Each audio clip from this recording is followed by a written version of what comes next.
नैतिक आधार के उत्ते मॉरल ग्राउंड के उत्ते मंत्री मंडल च बने रहने का बीबा हरसिमरत नूं कोई हक रह जाता है। ये सारे जो मामले उठ रहे हैं इन्हां नूं एक गल नज़र आ गई सी कि जे अज असीं किसानां दे नाल खड़े होण दा फैसला नहीं करते तो साडी कोर कमेटी भी डिवाइड हो जाएगी। तुसीं जे गल कर रहे हो कोर कमेटी की, उहदे च कुछ बंदे ने दबाव बनाया कि किसानी दे नाल खड़े होने की लोड़ है। तुसीं तो जर्नलिस्ट हो, मीडिया च इसका जिक्र भी करते हैं। तुहानूं लगदा कि कौन सीगे नेता जिहड़े कह रहे सी कि सानूं किसानी दे हक च खड़े होने की लोड़ है? ਹਾਂਜੀ प्रेम सिंह चंदूमाजरा उन्हां दे leader C. Even Balwinder Singh भूंदड़ जिहड़े कि बादल परिवार के हुण तक बहुत नेड़े रहे ने। तीसरा जगमीत सिंह बराड़ ने भी बड़ा स्पष्ट रूप च कहा कि जे अज किसानी नाल नहीं खड़ा होना तो सियासत छड्ड दिओ सारे। अकाली दल ने जवानी कलामी मीडिया दे वोट की गल भी की है, वेब भी जारी किया है कि असी किसानी दे नाल खड़े हैं। बीबा हरसिमरत केंद्र दे विच वजारत च टिक सकते हैं। राशि जी पंजाब की राजनीति इस मुद्दे ते तसल्ली जी मची हुई है। इन्हां नूं लै के अगर पंजाब दे विच किसी की सब तो तरसयोग स्थिति है तो शिरोमणी अकाली दल की है। एग्रीकल्चर सीजन तो पहले जी MSP है, मिनिमम सपोर्ट प्राइस, वो अनाउंस कर दी है, जिहदे आधार के उत्ते झोना ते गेहूं दोनों खरीदे जाते हैं। वो जिहड़ा सिस्टम हौली हौली जिहड़ा है वो पिछे चला जाएगा, क्योंकि अगर प्राइवेट सैक्टर विच आके वो खरीददारी करन लग पेगा कि किसानां नूं जिहड़ी इस वेले जिहड़े घर बैठ के बड़े मुतमईन रहंदे हैं कि जी साडी तां असीं फसल पैदा कीती है, सरकार ने चक लेनी है और वो MSP ते चकनी है, वो बड़ा जिहड़ा भरोसा वो खत्म हो जाएगा। पार्टी के प्रधान सुखबीर सिंह बादल यह कहते रहे कोई खर्चा नहीं, कोई खतरा नहीं होएगा जी, असीं ये कर देंगे, असीं वो कर देंगे। जो ये गल ना बनी तो उन्होंने सेंटर से जाके एक चिट्ठी ले आंदी कि यह देखो जी सानू सेंटर ने श्योर करता है कि MSP रजीव में कोई फर्क नहीं पेगा। ਉਹਦੇ ਨਾਲ भी ਜਿਹੜਾ कोई उन्होंने सुनने वाली गल नहीं। फाइनली ਹੁਣ उन्होंने यह कर रहे हो 2 दिन पहले 3 दिन पहले कोर कमेटी की एक मीटिंग की चंडीगढ़, ਉਹ 'ਚ उन्होंने यू टर्न लेंदे हुए कह दिता कि नहीं जी तो सेंट्रल ऑर्डीनेंस के खिलाफ ये गलत है, असीं ये खिलाफ चलांगे। खिलाफ चलने का मतलब है कि पार्लीमेंट के जिसले पेश होए इसके खिलाफ वोट पाने की गल है। हुण जे वो अपनी सरकार दे लिआंदे होए इन्ने इंपॉर्टेंट बिल के खिलाफ वोट पाते हैं तो उन्हों का सरकार दे विच बने रहना मैं समझदा बिल्कुल नावाजिब रह जाता है। अज आपां पंजाब नाल जुड़े अहम वड्डे मुद्दे ते चर्चा कर रहे हैं। मुद्दा है केंद्र की मोदी सरकार ने जिहड़े 3 खेती ऑर्डीनेंस सी उन्होंने पार्लीमेंट च पेश करके इस गल दे लई राह पद्धरा कर लिया है कि किस तरीके नाल खेती जिहड़ी है कारपोरेट सैक्टर के हवाले की जा सकती है। दूजे पासे देश का किसान भी है, पर आप पंजाब के किसान की गल करते हैं। दिल्ली के विरुद्ध इस फैसले को लैके एक बड़ी लकीर पंजाब के किसानों ने खिंच दी है। केवल इन्ना ही नहीं, किसानी की मुख्य दावेदार तैर रही श्रोमणी अकाली दल पंजाबियों दी नज़रां इस पार्टी के भी टिकिया हुई हैं।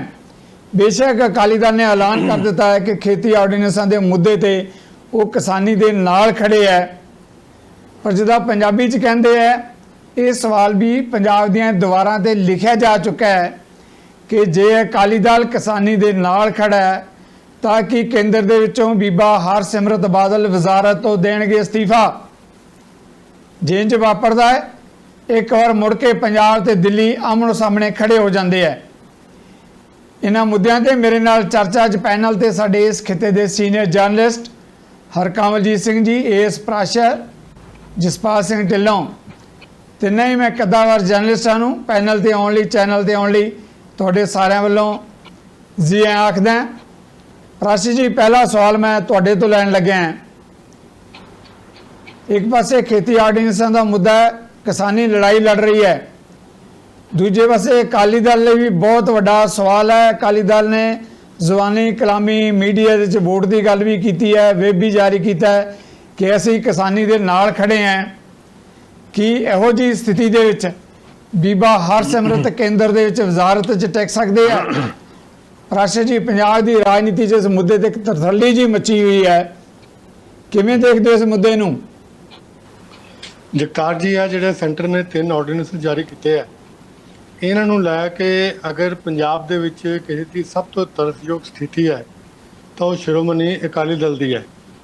ਜਿਸ ਲਈ ਇਹ 3 ਆਰਡੀਨੈਂਸ ਯੂਨੀਅਨ ਕੈਬਨਿਟ ਦੇ ਵਿੱਚ ਮੀਟਿੰਗ ਦੇ ਵਿੱਚ ਆਏ ਔਰ ਉੱਥੋਂ ਅਪਰੂਵ ਹੋਏ, ਉਹਦੇ ਵਿੱਚ ਅਕਾਲੀ ਦਲ ਦੇ ਨੁਮਾਇੰਦੇ ਦੇ ਤੌਰ ਤੇ ਸ਼੍ਰੀਮਤੀ ਹਰਸਿਮਰਤ ਕੌਰ ਬਾਦਲ ਉਹ 'ਚ ਮੌਜੂਦ ਸੀ ਔਰ ਉਹਨਾਂ ਨੇ ਉਸ ਵੇਲੇ ਉੱਥੇ ਕੋਈ ਕਿੰਤੂ ਪਰੰਤੂ ਨਹੀਂ ਕੀਤਾ ਔਰ ਆਰਡੀਨੈਂਸ ਪਾਸ ਹੋ ਕੇ ਉਹ ਜਾਰੀ ਵੀ ਹੋ ਗਏ ਔਰ ਲਾਗੂ ਵੀ ਹੋ ਗਏ। ਉਸ ਤੋਂ ਬਾਅਦ ਜਿਸ ਵੇਲੇ ਜੋ ਪੰਜਾਬ ਦੇ ਵਿੱਚ ਤੂਫਾਨ ਉੱਠਿਆ, ਉਹ ਇਸ ਕਰਕੇ ਉੱਠਿਆ ਕਿ ਜਿਉਂ-ਜਿਉਂ ਇਹਨਾਂ ਆਰਡੀਨੈਂਸ ਨੂੰ ਸਟੱਡੀ ਕੀਤਾ ਗਿਆ ਔਰ ਇਹਨਾਂ ਦੀ ਇੰਪਲੀਕੇਸ਼ਨ ਸਮਝਣ ਦੀ ਕੋਸ਼ਿਸ਼ ਕੀਤੀ ਗਈ, ਤਾਂ ਉਸ ਤੋਂ ਇਹ ਸਾਫ਼ ਨਜ਼ਰ ਆਉਣ ਲੱਗ ਪਿਆ ਕਿ ਸਰਕਾਰ ਜਿਹੜੀ ਮੋਦੀ ਦੀ ਹੈਗੀ ਹੈ, ਉਹ ਹਿੰਦੁਸਤਾਨ ਦੀ ਜਿਹੜੀ ਐਗਰੀਕਲਚਰ ਹੈ ਇਹਦੇ ਵਿੱਚ ਬੜੀ ਭਾਰੀ ਤਬਦੀਲੀ ਲਿਆਉਣੀ ਚਾਹੁੰਦੀ ਹੈ ਔਰ ਉਹਦੇ ਵਿੱਚ ਸਭ ਤੋਂ ਵੱਡੀ ਤਬਦੀਲੀ ਹੈ ਕਿ ਇਹਦੀ ਕਾਰਪੋਰੇਟਾਈਜੇਸ਼ਨ ਕੀਤੀ ਜਾਏ। ਕਹਿਣ ਦਾ ਮਤਲਬ ਹੈ ਕਿ ਪ੍ਰਾਈਵੇਟ ਸੈਕਟਰ ਨੂੰ ਇਹਦੇ ਵਿੱਚ ਐਂਟਰੀ ਕਰਾਈ ਜਾਵੇ।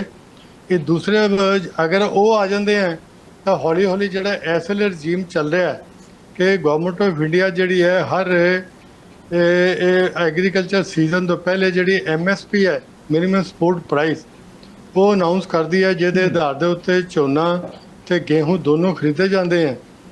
ਉਹ ਜਿਹੜਾ ਸਿਸਟਮ ਹੌਲੀ ਹੌਲੀ ਜਿਹੜਾ ਹੈ ਉਹ ਪਿੱਛੇ ਚਲਾ ਜਾਏਗਾ, ਕਿਉਂਕਿ ਅਗਰ ਪ੍ਰਾਈਵੇਟ ਸੈਕਟਰ ਵਿੱਚ ਆ ਕੇ ਉਹ ਖਰੀਦਦਾਰੀ ਕਰਨ ਲੱਗ ਪਏਗਾ ਕਿ ਕਿਸਾਨਾਂ ਨੂੰ ਜਿਹੜੀ ਇਹ ਇਸ ਵੇਲੇ ਜਿਹੜੇ ਘਰ ਬੈਠ ਕੇ ਇਹ ਬੜੇ ਮੁਤਮਈਨ ਰਹਿੰਦੇ ਹੈ ਕਿ ਜੀ ਸਾਡੀ ਤਾਂ ਅਸੀਂ ਫਸਲ ਪੈਦਾ ਕੀਤੀ ਹੈ, ਸਰਕਾਰ ਨੇ ਚੱਕ ਲੈਣੀ ਹੈ ਔਰ ਉਹ MSP ਤੇ ਚੱਕਣੀ ਹੈ, ਉਹ ਬੜਾ ਜਿਹੜਾ ਭਰੋਸਾ ਉਹ ਖਤਮ ਹੋ ਜਾਏਗਾ।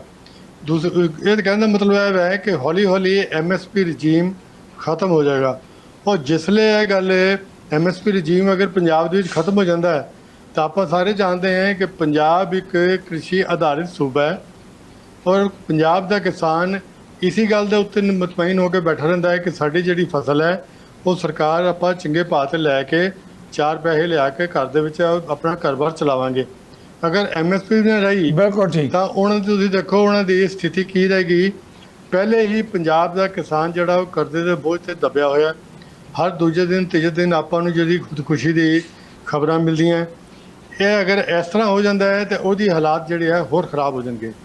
ਅੱਛਾ, ਹੁਣ ਦੂਜੀ ਗੱਲ ਇਹ ਹੈ ਕਿ ਇਹਦੇ ਵਿੱਚ ਸ਼੍ਰੋਮਣੀ ਅਕਾਲੀ ਦਲ ਕਿੱਥੇ ਖੜਾ ਹੈ। ਸ਼੍ਰੋਮਣੀ ਅਕਾਲੀ ਦਲ ਨੇ ਜਦੋਂ ਤੋਂ ਜਨਮ ਲਿਆ ਉਹ ਆਪਣੇ ਜਿਹੜੀ ਸਿਆਸਤ ਪੰਜਾਬ ਦੇ ਵਿੱਚ 2 ਪੈਰਾਂ ਉੱਤੇ ਖੜੀ ਹੋ ਕੇ ਚਲਾਉਂਦੇ ਰਹੇ ਹੈ।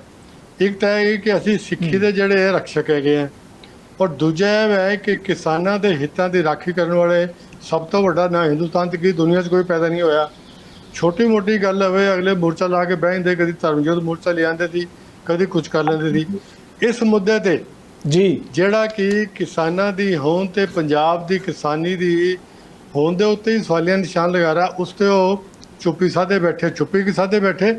ਉਹ ਤਾਂ ਉਸੇ ਕਿਸ਼ਤੀ ਵੀ ਸਵਾਰ ਸੀ ਜਿਸ ਦੇ ਵਿੱਚ ਮੋਦੀ ਸਾਹਿਬ ਨੇ ਇਹਨੂੰ ਖਤਮ ਕਰਨ ਦਾ ਫੈਸਲਾ ਕੀਤਾ। ਹੁਣ ਜਿਹੜੇ ਰੌਲਾ ਪਿਆ ਤਾਂ ਉਹਨਾਂ ਨੂੰ ਹੱਥਾਂ ਪੈਣ ਦੀ ਪਈ ਹੈ। ਪਹਿਲੇ ਤਾਂ ਪਾਰਟੀ ਦੇ ਪ੍ਰਧਾਨ ਸੁਖਬੀਰ ਸਿੰਘ ਬਾਦਲ ਇਹ ਕਹਿੰਦੇ ਰਹੇ ਕੋਈ ਖਰਚਾ ਨਹੀਂ, ਕੋਈ ਖਤਰਾ ਨਹੀਂ ਹੋਏਗਾ ਜੀ, ਅਸੀਂ ਇਹ ਕਰ ਦਿਆਂਗੇ, ਅਸੀਂ ਉਹ ਕਰ ਦਿਆਂਗੇ। ਜਦੋਂ ਇਹ ਗੱਲ ਨਾ ਬਣੀ ਤਾਂ ਉਹਨਾਂ ਨੇ ਸੈਂਟਰ ਤੋਂ ਜਾ ਕੇ ਇੱਕ ਚਿੱਠੀ ਲੈ ਆਂਦੀ ਕਿ ਇਹ ਦੇਖੋ ਜੀ ਸਾਨੂੰ ਸੈਂਟਰ ਨੇ ਸ਼ੋਰ ਕਰਤਾ ਹੈ ਕਿ MSP ਰਜੀਮ ਨੂੰ ਕੋਈ ਫਰਕ ਨਹੀਂ ਪਏਗਾ। ਉਹਦੇ ਨਾਲ ਵੀ ਜਿਹੜਾ ਕੋਈ ਉਹਨਾਂ ਦੀ ਸੁਣਨ ਵਾਲੀ ਗੱਲ ਨਹੀਂ। ਫਾਈਨਲੀ ਹੁਣ ਉਹਨਾਂ ਨੂੰ ਇਹ ਕਰ ਰਹੇ ਹੋਏ 2 ਦਿਨ ਪਹਿਲੇ 3 ਦਿਨ ਪਹਿਲੇ ਕੋਰ ਕਮੇਟੀ ਦੀ ਇੱਕ ਮੀਟਿੰਗ ਕੀਤੀ ਚੰਡੀਗੜ੍ਹ, ਉਹ 'ਚ ਉਹਨਾਂ ਨੇ U-turn ਲੈਂਦੇ ਹੋਏ ਕਹਿ ਦਿੱਤਾ ਕਿ ਨਹੀਂ ਜੀ ਇਹ ਤਾਂ ਸੈਂਟਰਲ ਆਰਡੀਨੈਂਸ ਦੇ ਖਿਲਾਫ, ਇਹ ਗਲਤ ਹੈਗੇ ਆ, ਅਸੀਂ ਇਹਦੇ ਖਿਲਾਫ ਚੱਲਾਂਗੇ। ਖਿਲਾਫ ਚੱਲਣ ਦਾ ਮਤਲਬ ਹੈ ਕਿ ਪਾਰਲੀਮੈਂਟ ਦੇ ਵਿੱਚ ਜਿਸ ਲਈ ਪੇਸ਼ ਹੋਏ ਇਹਦੇ ਖਿਲਾਫ ਵੋਟ ਪਾਉਣ ਦੀ ਗੱਲ ਹੈ। ਹੁਣ ਜੇ ਉਹ ਆਪਣੀ ਸਰਕਾਰ ਦੇ ਲਿਆਂਦੇ ਹੋਏ ਇੰਨੇ ਇੰਪੋਰਟੈਂਟ ਬਿੱਲ ਦੇ ਖਿਲਾਫ ਵੋਟ ਪਾਉਂਦੇ ਹੈ ਤਾਂ ਉਹਨਾਂ ਦਾ ਸਰਕਾਰ ਦੇ ਵਿੱਚ ਬਣੇ ਰਹਿਣਾ ਮੈਂ ਸਮਝਦਾ ਬਿਲਕੁਲ ਨਾਵਾਜਿਬ ਰਹਿ ਜਾਂਦਾ ਹੈ। ਹੁਣ ਨੈਕਸਟ ਕੁਐਸਚਨ ਇਹ ਆਉਂਦਾ ਹੈ ਕਿ ਕੀ ਬੀਬੀ ਹਰਸਿਮਰਤ ਕੌਰ ਬਾਦਲ ਉੱਥੇ ਬੈਠੀ ਰਹੇਗੀ ਕਿ ਨਹੀਂ। ਮੇਰੀ ਆਪਣੀ ਅੰਦਰਲੀ ਜਾਣਕਾਰੀ ਹੈ, ਮੇਰੀ ਕਈ ਅਕਾਲੀ ਸੂਤਰਾਂ ਨਾਲ ਗੱਲ ਹੋਈ ਹੈ ਕਿ ਇਹਨੇ ਅੰਦਰ ਖਾਤੇ ਫੈਸਲਾ ਕਰ ਲਿਆ ਕਿ ਬੀਬੀ ਹਰਸਿਮਰਤ ਕੌਰ ਨੂੰ ਅੱਜ ਨਹੀਂ ਤਾਂ ਕੱਲ੍ਹ ਉੱਥੋਂ ਅਸਤੀਫਾ ਦੇਣ ਲਈ ਕਹਿ ਦਿੱਤਾ ਜਾਏਗਾ। ਦੇਖੋ, ਸੁਖਬੀਰ ਬਾਦਲ ਨੇ ਇਸ ਸਥਿਤੀ ਤੋਂ ਆਉਣ ਤੋਂ ਪਹਿਲੇ ਹਰ ਸੰਭਵ ਕੋਸ਼ਿਸ਼ ਕੀਤੀ ਹੈ ਕਿ ਪਹਿਲੇ ਤਾਂ ਇਹ ਕਹਿੰਦੇ ਰਹੇ ਜੀ ਆਰਡੀਨੈਂਸ ਦੇ ਵਿੱਚ ਕੋਈ ਖਰਾਬੀ ਨਹੀਂ, ਠੀਕ ਹੈ। ਫਿਰ ਇਹ ਕਹਿੰਦੇ ਰਹੇ ਕਿ ਨਹੀਂ ਜੀ MSP ਨੂੰ ਕੋਈ ਖਤਰਾ ਨਹੀਂ। ਤੀਜਾ ਇਹ ਕਹਿੰਦੇ ਰਹੇ ਜੀ ਹੁਣ ਅਸੀਂ ਇਹਨੂੰ ਅਪੋਜ਼ ਕਰਾਂਗੇ ਤੇ ਇਹਦੇ ਵਿੱਚ ਹਰ ਸੈਕਰੀਫਾਈਸ ਕਰਨ ਨੂੰ ਤਿਆਰ ਹੈ। ਮੈਂ ਸੁਣਿਆ ਹੈ ਕਿ ਇਹਨਾਂ ਨੇ ਪਾਰਲੀਮੈਂਟ ਦੇ ਵਿੱਚ ਇਹ ਆਰਡੀਨੈਂਸ ਅਪਰੂਵਲ ਲਿਆਉਣ ਤੋਂ ਪਹਿਲੇ ਮੋਦੀ ਸਰਕਾਰ ਤੇ ਪੂਰੀ ਕੋਸ਼ਿਸ਼ ਕੀਤੀ ਕਿ ਇਹਨੂੰ ਅਜੇ ਲਿਆਉਣ ਦੀ ਬਜਾਏ ਕਿਤੇ ਸਿਲੈਕਟ ਕਮੇਟੀ ਦੇ ਭੇਜ ਦਿਓ। ਸਾਲ 6 ਮਹੀਨੇ ਤੋਂ ਮਾਮਲਾ ਲਟਕਦਾ ਰਹੇਗਾ, ਜਦੋਂ ਟਾਈਮ ਲੰਘ ਜਾਏਗਾ ਫਿਰ ਦੇਖਾਂਗੇ। ਲੇਕਿਨ ਮੋਦੀ ਸਰਕਾਰ ਨੇ ਇਹਨਾਂ ਦੀ ਇੱਕ ਨਹੀਂ ਸੁਣੀ ਔਰ ਆਰਡੀਨੈਂਸ ਲਿਆ ਵੀ ਦਿੱਤੇ, ਜੀ। ਲੋਅਰ ਹਾਊਸ 'ਚ ਪਾਸ ਹੋ ਗਏ ਹੈ, ਅਪਰ ਹਾਊਸ ਦੇ ਵਿੱਚ ਜਾਣ ਵਾਲੇ ਹੈ। ਔਰ ਅਕਾਲੀ ਦਲ ਨੇ ਇਹਦੇ ਮੁਤਾਬਕ ਇਹਦੇ ਤੇ ਅਗਲਾ ਕਦਮ ਚੱਕਦੇ ਹੋਏ ਆਪਣੇ ਦੋਨੋਂ ਰਾਜ ਸਭਾ ਦੇ ਐਮਪੀ ਭੁੰਡਰ ਸਾਹਿਬ ਤੇ ਨਰੇਸ਼ ਗੁਜਰਾਲ ਦੋਨੋਂ ਨੂੰ ਕਹਿਤਾ ਕਿ ਤੁਸੀਂ ਇਹਦੇ ਖਿਲਾਫ ਵੋਟ ਪਾਣੀ ਹੈ। ਔਰ ਜਿਸਲੇ ਵੋਟ ਉਹਦੇ ਖਿਲਾਫ ਪਾਉਂਦੇ ਆ, ਨਾਲ ਹੀ ਇਹਨਾਂ ਦੇ ਐਨਡੀਏ ਵਿੱਚ ਬਣੇ ਰਹਿਣ ਦੇ ਉਹ ਭਵਿੱਖ ਦੇ ਉੱਤੇ ਸਵਾਲੀਆ ਨਿਸ਼ਾਨ ਲੱਗ ਜਾਏਗਾ। ਇਹਨਾਂ ਨੂੰ ਉਸ ਤੋਂ ਅਲੱਗ ਹੋਣਾ ਪਏਗਾ, ਅੱਜ ਨਹੀਂ ਤਾਂ ਕੱਲ। ਥੈਂਕ ਯੂ ਪ੍ਰਾਸ਼ਾ ਜੀ, ਥੈਂਕ ਯੂ ਵੈਰੀ ਮਚ। ਤੁਹਾਡਾ ਵਿਊ ਪੁਆਇੰਟ ਹੈਗਾ ਹਰਕਮਲ ਜੀ। ਜਿਸ ਤਰ੍ਹਾਂ ਪ੍ਰਾਸ਼ਾ ਜੀ ਨੇ ਗੱਲ ਕੀਤੀ ਹੈ, ਜੋ ਕੁਝ ਅਕਾਲੀ ਦਲ 'ਚ ਇਸ ਵੇਲੇ ਵਾਪਰਿਆ, ਬਹੁਤ ਵੱਡਾ ਘਮਸਾਨ ਮਚਿਆ ਹੋਇਆ ਹੈ। ਸਿੱਧਾ ਜਿਹਾ ਸਵਾਲ ਜਿਹੜਾ ਹੈਗਾ, ਜੇ ਕਿਸਾਨੀ ਦੀ ਹਮਾਇਤ ਕਰਦਾ ਅਕਾਲੀ ਦਲ ਆਰਡੀਨੈਂਸਾਂ ਦੇ ਮੁੱਦੇ ਤੇ ਖਿਲਾਫ ਖੜਾ ਹੈ, ਕਿਸਾਨੀ ਦੇ ਨਾਲ ਖੜਾ ਹੈ, ਤਾਂ ਫਿਰ ਨੈਤਿਕ ਆਧਾਰ ਦੇ ਉੱਤੇ, ਮੋਰਲ ਗਰਾਊਂਡ ਦੇ ਉੱਤੇ ਮੰਤਰੀ ਮੰਡਲ 'ਚ ਬਣੇ ਰਹਿਣ ਦਾ ਬੀਬਾ ਹਰਸਿਮਰਤ ਨੂੰ ਕੋਈ ਹੱਕ ਰਹਿ ਜਾਂਦਾ ਹੈ? ਇਹ ਸਾਰੇ ਜੋ ਮਾਮਲੇ ਉੱਠ ਰਹੇ ਆ, ਇਸ ਨੂੰ ਤੁਸੀਂ ਕਿਵੇਂ ਦੇਖਦੇ ਹੋ ਹਰਕਮਲ ਜੀ? ਜਗਤਾਰ ਜੀ, ਪਹਿਲੀ ਤੇ ਸਮਝਣ ਵਾਲੀ ਗੱਲ ਹੈਗੀ ਹੈ ਕਿ ਇਹ ਮੁੱਦਾ ਜਿਹੜਾ ਹੈ ਕਿ ਇਹ ਸਿਰਫ ਕਿਸਾਨੀ ਦਾ ਮੁੱਦਾ ਹੈ। ਜੋ ਮੈਨੂੰ ਨਜ਼ਰ ਆ ਰਿਹਾ ਹੈ, ਇਹਦੇ 'ਚ ਕੋਈ ਸ਼ੱਕ ਨਹੀਂ ਕਿ ਫਸਲ ਤੇ ਕਿਸਾਨ ਦੀ ਵਿਕਦੀ ਹੈ। ਜਾ ਕੇ ਕਿਸਾਨ ਫਸਲ ਪੈਦਾ ਕਰਦਾ ਹੈ, ਉਹਦੀ ਫਸਲ ਲਈ ਇੱਕ ਅਸ਼ੋਰੈਂਸ ਹੈਗੀ ਸੀ ਕਿ ਉਹਨੂੰ MSP ਤੇ ਖਰੀਦਿਆ ਜਾਵੇਗਾ, ਜਿਹੜੀ ਕਿ ਜਾਰੀ ਹੈ। ਲੇਕਿਨ ਤੁਸੀਂ ਇਹ ਦੇਖੋ ਕਿ ਇਹਦੇ ਨਾਲ ਕੀ ਹੋਣਾ ਹੈ। ਇਹਦੇ ਨਾਲ ਪੰਜਾਬ 'ਚ ਆੜਤੀਆ ਸਿਸਟਮ ਇਸ ਵੇਲੇ ਪੰਜਾਬ ਦੇ ਵਿੱਚ 80,000 ਤੋਂ ਲੈ ਕੇ 1 ਲੱਖ ਦੇ ਨੇੜੇ ਆੜਤੀਏ ਵੱਡੇ ਤੇ ਛੋਟੇ ਹੈਗੇ ਨੇ, ਜਿਨ੍ਹਾਂ ਦਾ ਕੰਮ ਠੱਪ ਹੋ ਜਾਏਗਾ, ਖਤਮ ਹੋ ਜਾਏਗਾ। ਜਿਹੜੀਆਂ ਸਾਡੀਆਂ ਮੰਡੀਆਂ ਦੇ ਵਿੱਚ ਜਿਹੜਾ ਸਿਸਟਮ ਚੱਲ ਰਿਹਾ ਸੀ, ਲੇਬਰ ਦਾ ਸਿਸਟਮ, ਜਿਹੜੀਆਂ ਕੰਪਨੀਆਂ ਆਉਣਗੀਆਂ ਉਹ ਆਪਣਾ ਸਿਸਟਮ ਲੈ ਕੇ ਆਉਣਗੀਆਂ, ਮਸ਼ੀਨਾਂ ਲੈ ਕੇ ਆਉਣਗੀਆਂ, ਕੀ ਕਰਨਗੀਆਂ ਪਤਾ ਨਹੀਂ। ਪਰ ਇਹ ਜਿਹੜਾ ਲੇਬਰ ਦਾ ਸਿਸਟਮ ਸਾਡਾ ਇੱਕ ਚੱਲ ਰਿਹਾ ਸੀ, ਉਹ ਵੀ ਖਤਮ। ਤੀਸਰਾ, ਜਿਹੜੀ ਸਾਡੀ ਪੰਜਾਬ 'ਚ ਜਿਹੜੀ ਟਰਾਂਸਪੋਰਟ ਮਜ਼ਬੂਤ ਹੋਈ ਸੀ, ਬੇਸਿਕਲੀ ਟਰਾਂਸਪੋਰਟ ਨੂੰ ਵੀ ਇਹ ਇੱਕ ਬੜਾ ਚੰਗਾ ਇੱਕ ਕੰਮ ਮਿਲਿਆ ਸੀ। ਸਾਲ 'ਚ 2-3 ਵਾਰੀ ਉਹਨਾਂ ਨੂੰ 2-2 ਮਹੀਨੇ ਦਾ, 3-3 ਮਹੀਨੇ ਦਾ ਇੱਕ ਕੰਮ ਮਿਲ ਜਾਂਦਾ ਸੀ, ਜਿਹਦੇ ਨਾਲ ਉਹਨਾਂ ਦੀ ਆਰਥਿਕਤਾ ਚੱਲ ਰਹੀ ਸੀ। ਔਰ ਇੱਥੋਂ ਤੱਕ ਕਿ ਜਿਹੜੇ ਕਿਸਾਨ ਤੇ ਛੋਟੇ ਲੋਕ ਸਨ, ਉਹ ਆਪਣੇ ਟਰੈਕਟਰ ਯੂਜ਼ ਕਰ ਰਹੇ ਸੀ ਇਸ ਕੰਮ ਲਈ, ਟਰਾਂਸਪੋਰਟ ਦੇ ਤੌਰ ਤੇ। ਇੱਕ ਜਿਹੜਾ ਪੈਸਾ ਆਉਂਦਾ ਸੀ ਪੰਜਾਬ ਦੇ ਵਿੱਚ 2 ਫਸਲਾਂ ਦਾ, ਸਾਡੇ ਕੋਲ ਤਕਰੀਬਨ ਕੋਈ 80-90 ਹਜ਼ਾਰ ਕਰੋੜ ਸਾਨੂੰ ਜਿਹੜਾ ਸਾਲ ਦਾ ਮਿਲਦਾ ਸੀ, ਇਹ ਵੀ ਜਿਹੜਾ ਇਹ ਬੇਸਿਕਲੀ ਪੰਜਾਬ ਦੀ ਇਕਨੋਮੀ ਪੰਪ ਇਨ ਹੋ ਰਿਹਾ ਸੀ। ਉਹ ਪੰਜਾਬ ਦਾ ਜਿਹੜਾ ਦੁਕਾਨਦਾਰ ਹੈ, ਛੋਟਾ ਦੁਕਾਨਦਾਰ ਹੈ, ਵੱਡਾ ਦੁਕਾਨਦਾਰ ਹੈ, ਹਰ ਕਿਸਮ ਦਾ ਬੰਦਾ ਜਿਹੜਾ ਹੈ ਉਹ ਉਹਦਾ ਬੈਨੀਫਿਸ਼ਰੀ ਸੀ। ਉਹਨਾਂ ਦੇ ਕੰਮ ਚੱਲਦੇ ਸਨ। ਜਿਹੜਾ ਕਿਸਾਨ ਹੈ, ਜੋ ਉਹਨੂੰ ਆਮਦਨ ਹੋ ਰਹੀ ਸੀ, ਅਲਟੀਮੇਟਲੀ ਉਹਨੇ ਜਾ ਕੇ ਮਾਰਕੀਟ 'ਚ ਉਹ ਖਰਚ ਰਿਹਾ ਸੀ। ਮੈਨੂੰ ਜੋ ਨਜ਼ਰ ਆ ਰਿਹਾ ਹੈ ਕਿ ਇਹ ਜਿਹੜਾ ਇਸ਼ੂ ਹੈਗਾ, ਇਹ ਟੋਟਲ ਪੰਜਾਬ ਦੀ ਇਕਨੋਮੀ ਦੇ ਨੂੰ ਏਡੀ ਵੱਡੀ ਸੱਟ ਮਾਰੇਗਾ। ਪੰਜਾਬ ਦੇ ਸਾਰੇ ਕਿੱਤਿਆਂ ਨੂੰ ਇੱਕ ਏਡੀ ਵੱਡੀ ਸੱਟ ਵੱਜੇਗੀ, ਜਿਹਦਾ ਕਿ ਅਸੀਂ ਅੱਜ ਦੀ ਡੇਟ 'ਚ ਅੰਦਾਜ਼ਾ ਨਹੀਂ ਲਾ ਰਹੇ। ਇਹ ਸਾਨੂੰ ਆਉਣ ਵਾਲੇ ਦਿਨਾਂ 'ਚ ਪਤਾ ਲੱਗੇਗਾ। ਔਰ ਜਿਸ ਗੱਲ ਤੋਂ ਮੈਂ ਹੈਰਾਨ ਹੈਗਾ, ਜਿਸ ਢੰਗ ਦੇ ਨਾਲ, ਜਿਸ ਗੈਰ ਜ਼ਿੰਮੇਵਾਰਾਨਾ ਢੰਗ ਦੇ ਨਾਲ ਅਕਾਲੀ ਦਲ ਪਹਿਲਾਂ ਡੀਲ ਕਰਦਾ ਰਿਹਾ ਇਸ ਇਸ਼ੂ ਨੂੰ, ਉਹਨਾਂ ਨੇ ਡੰਗ ਟਪਾਊ ਜਿਹੜੀ ਸਿਆਸਤ ਜਾਰੀ ਰੱਖੀ। ਮੈਨੂੰ ਲੱਗਦਾ ਹੁਣ ਉਹਨਾਂ ਨੂੰ ਜਾ ਕੇ ਪਤਾ ਲੱਗ ਗਿਆ ਕਿ ਇਸ ਮੁੱਦੇ ਤੇ ਪੰਜਾਬ ਦੇ ਲੋਕ ਉਹਨਾਂ ਲਈ ਇਹੋ ਜਿਹੇ ਹਾਲਾਤ ਖੜੇ ਕਰ ਦੇਣਗੇ ਕਿ ਉਹਨਾਂ ਲਈ ਪੰਜਾਬ ਦੇ ਵਿੱਚ ਸਿਆਸਤ ਕਰਨੀ ਭਵਿੱਖ ਦੇ ਵਿੱਚ ਉਹਨਾਂ ਲਈ ਪੋਸੀਬਲ ਨਹੀਂ ਰਹਿ ਜਾਏਗੀ। ਉਹਨਾਂ ਨੇ, ਮੈਨੂੰ ਲੱਗਦਾ ਕਿ ਹੁਣ ਮਜਬੂਰੀ 'ਚ, ਤੁਸੀਂ ਸਮਝ ਸਕਦੇ ਹੋ, ਹਰਸਿਮਰਤ ਨੇ ਜਾਂ ਸੁਖਬੀਰ ਸਿੰਘ ਬਾਦਲ ਨੇ ਇਹ ਸਟੈਂਡ ਲਿਆ, ਇਹ ਯੂ ਟਰਨ ਲਿਆ ਕਿ ਅਸੀਂ ਕਿਸਾਨਾਂ ਦੇ ਨਾਲ ਜਾ ਕੇ ਖੜੇ ਹੋਈਏ। ਜੋ ਲਾਸਟ ਕੋਰ ਕਮੇਟੀ ਦੀ ਮੀਟਿੰਗ ਹੋਈ ਹੈ, ਜੋ ਮੈਨੂੰ ਉਹਦੇ 'ਚ ਪਤਾ ਲੱਗਾ ਹੈ, ਉਹਦੇ 'ਚ ਇਹਨਾਂ ਨੂੰ ਇੱਕ ਗੱਲ ਨਜ਼ਰ ਆ ਗਈ ਸੀ ਕਿ ਜੇ ਅੱਜ ਅਸੀਂ ਕਿਸਾਨਾਂ ਦੇ ਨਾਲ ਖੜੇ ਹੋਣ ਦਾ ਫੈਸਲਾ ਨਹੀਂ ਕਰਦੇ ਤੇ ਸਾਡੀ ਕੋਰ ਕਮੇਟੀ ਵੀ ਡਿਵਾਈਡ ਹੋ ਜਾਏਗੀ।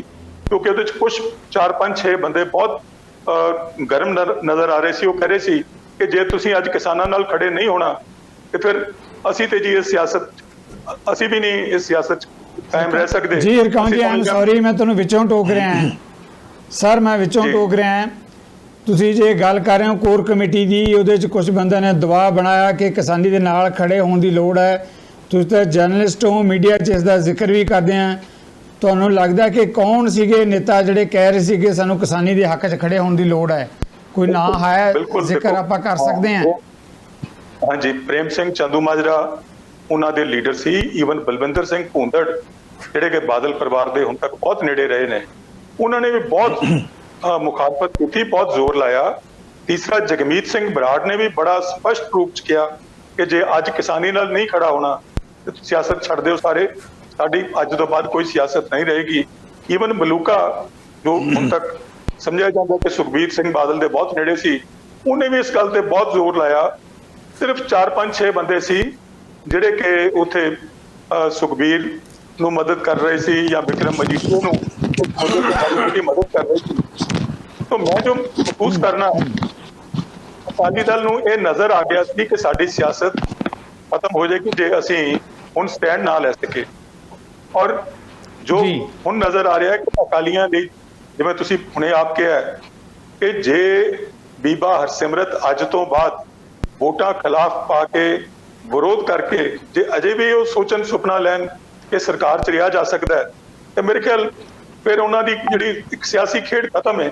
ਮੈਂ ਬਿਲਕੁਲ ਸਹਿਮਤ ਹਾਂ ਜੋ ਪ੍ਰਾਸ਼ਰ ਸਾਹਿਬ ਨੇ ਕਿਹਾ ਹੈ ਕਿ ਹਰਸਿਮਰਤ ਨੂੰ ਪਾਰਟੀ ਫੋਰਸ ਕਰ ਦੇਗੀ ਇਸ ਗੱਲ ਲਈ ਕਿ ਉਥੋਂ ਅਸਤੀਫਾ ਦੇ ਕੇ ਆ ਜਾਣ। ਜਿਹੜੀ ਕੋਰ ਕਮੇਟੀ ਦੀ ਨੈਕਸਟ ਮੀਟਿੰਗ ਇਹਨਾਂ ਦੀ ਹੈਗੀ ਹੈ, ਜੋ ਮੈਨੂੰ ਨਜ਼ਰ ਆ ਰਿਹਾ ਉਹਦੇ 'ਚ ਫੈਸਲਾ ਹੋ ਜਾਏਗਾ ਕਿ ਜੇ ਇਹਨਾਂ ਨੇ ਇਹ 3 ਆਰਡੀਨੈਂਸ ਬਿੱਲ ਦੇ ਰੂਪ 'ਚ ਪਾਸ ਕਰਨੇ ਨੇ ਤੇ ਅਕਾਲੀ ਦਲ ਨੂੰ ਉਹਨਾਂ ਦਾ ਸਾਥ ਛੱਡ ਦੇਣਾ ਚਾਹੀਦਾ ਹੈ, ਐਨਡੀਏ ਦਾ, ਔਰ ਹਰਸਿਮਰਤ ਨੂੰ ਸਰਕਾਰ ਦੇ ਵਿੱਚੋਂ ਬਾਹਰ ਆ ਜਾਣਾ ਚਾਹੀਦਾ। ਮੈਨੂੰ ਲੱਗਦਾ ਹੈ ਇਹ ਅਲਟੀਮੇਟਲੀ ਉਹਨਾਂ ਨੂੰ ਫੈਸਲਾ ਕਰਨਾ ਪਏਗਾ। ਮਤਲਬ ਤੁਸੀਂ ਸਮਝ ਲਓ ਪੰਜਾਬੀ ਚੋਂ ਕਹਿੰਦੇ ਨੇ 100 ਗੰਢੇ ਵੀ ਖਾਦੇ ਤੇ 100 ਛੱਪੇ ਵੀ ਖਾਦੇ, ਤੇ ਉਹ ਹੋ ਰਿਹਾ। ਜੀ ਰਕਮਲ ਜੀ, ਮੈਂ ਅੱਗੇ ਸਵਾਲ ਲੈਣ ਤੋਂ ਪਹਿਲਾਂ ਤੁਹਾਡੀ ਜਿਹੜੀ ਕਹਾਵਤ ਆ ਉਹਦੇ ਨਾਲ ਇੱਕ ਹੋਰ ਕਹਾਵਤ ਜੋੜਨ ਲੱਗਿਆ। ਪੰਜਾਬੀ 'ਚ ਕਈ ਵੀ ਕਹਿੰਦੇ ਆ ਜਾਂ ਟਾਂਡਿਆਂ ਵਾਲੀ ਜਾਂ ਭਾਂਡਿਆਂ ਵਾਲੀ, ਇੱਕ ਦੀ ਚੋਣ ਕਰਨੀ ਪਏਗੀ, ਜਾਂ ਕਿਸਾਨੀ ਦੇ ਨਾਲ ਖੜੋਗੇ ਜਾਂ ਭਾਂਡਿਆਂ ਵਾਲੇ ਨਾਲ ਖੜੋਗੇ, ਵਪਾਰੀਆਂ ਨਾਲ ਖੜਨਾ ਕਿ ਕਿਸਾਨੀ ਨਾਲ ਖੜਨਾ ਹੈ। ਇੱਕ ਦੀ ਚੋਣ ਬਿਲਕੁਲ ਸਹੀ ਹੈ, ਕਰਨੀ ਪੈਣੀ ਹੈ। ਅਕਾਲੀ ਦਲ ਦੇ ਲਈ ਵੱਡਾ ਫੈਸਲਾ। ਢਿੱਲੋਂ ਸਾਹਿਬ, ਜਿਸ ਮੁੱਦੇ ਤੇ ਸਾਡੇ ਦੋਨੇ ਸੀਨੀਅਰ ਜਰਨਲਿਸਟ, ਬਾਕੀ ਰਹਿੰਦੀ ਵੀ ਇਸੇ ਮੁੱਦੇ ਤੇ ਰਹਿ ਹੈਗੀ ਹੈ। ਪੰਜਾਬ 'ਚ ਕਿਸਾਨੀ ਦਾ ਅੰਦੋਲਨ ਤਾਂ ਹਾਈ ਹੈ, ਪਰ ਕਿਸਾਨੀ ਅੰਦੋਲਨ ਦੇ ਨਾਲ ਜਿਹੜਾ ਪੰਜਾਬ ਦੀ ਰਾਜਨੀਤੀ 'ਚ ਵੀ ਘਮਸਾਨ ਮੱਚਿਆ। ਪੋਲੀਟੀਕਲ ਪਾਰਟੀਆਂ ਨੂੰ ਵੀ ਆਪਣੇ ਫੈਸਲੇ ਸਪਸ਼ਟ ਕਰਨ, ਪੈਂਤੜੇ ਸਪਸ਼ਟ ਕਰਨ ਦੀ ਜ਼ਰੂਰਤ ਕਿਸਾਨੀ ਨੇ ਜਿਹੜੀ ਹੈ ਮਹਿਸੂਸ ਕਰਵਾਤੀ ਹੈ। ਲੱਗਦਾ ਹੈ ਕਿ ਕਿਤੇ ਬੜੀ ਦੇਰ ਬਾਅਦ ਢਿੱਲੋਂ ਸਾਹਿਬ ਇਹੋ ਜਿਹਾ ਕਿਸਾਨੀ ਅੰਦੋਲਨ ਉੱਠਿਆ ਕਿ ਆਗੂਆਂ ਨੂੰ ਹੁਣ ਅੱਗੇ ਆ ਕੇ ਕਹਿਣਾ ਪਿਆ ਕਿ ਅਸੀਂ ਤੁਹਾਡੇ ਨਾਲ ਖੜੇ ਹਾਂ।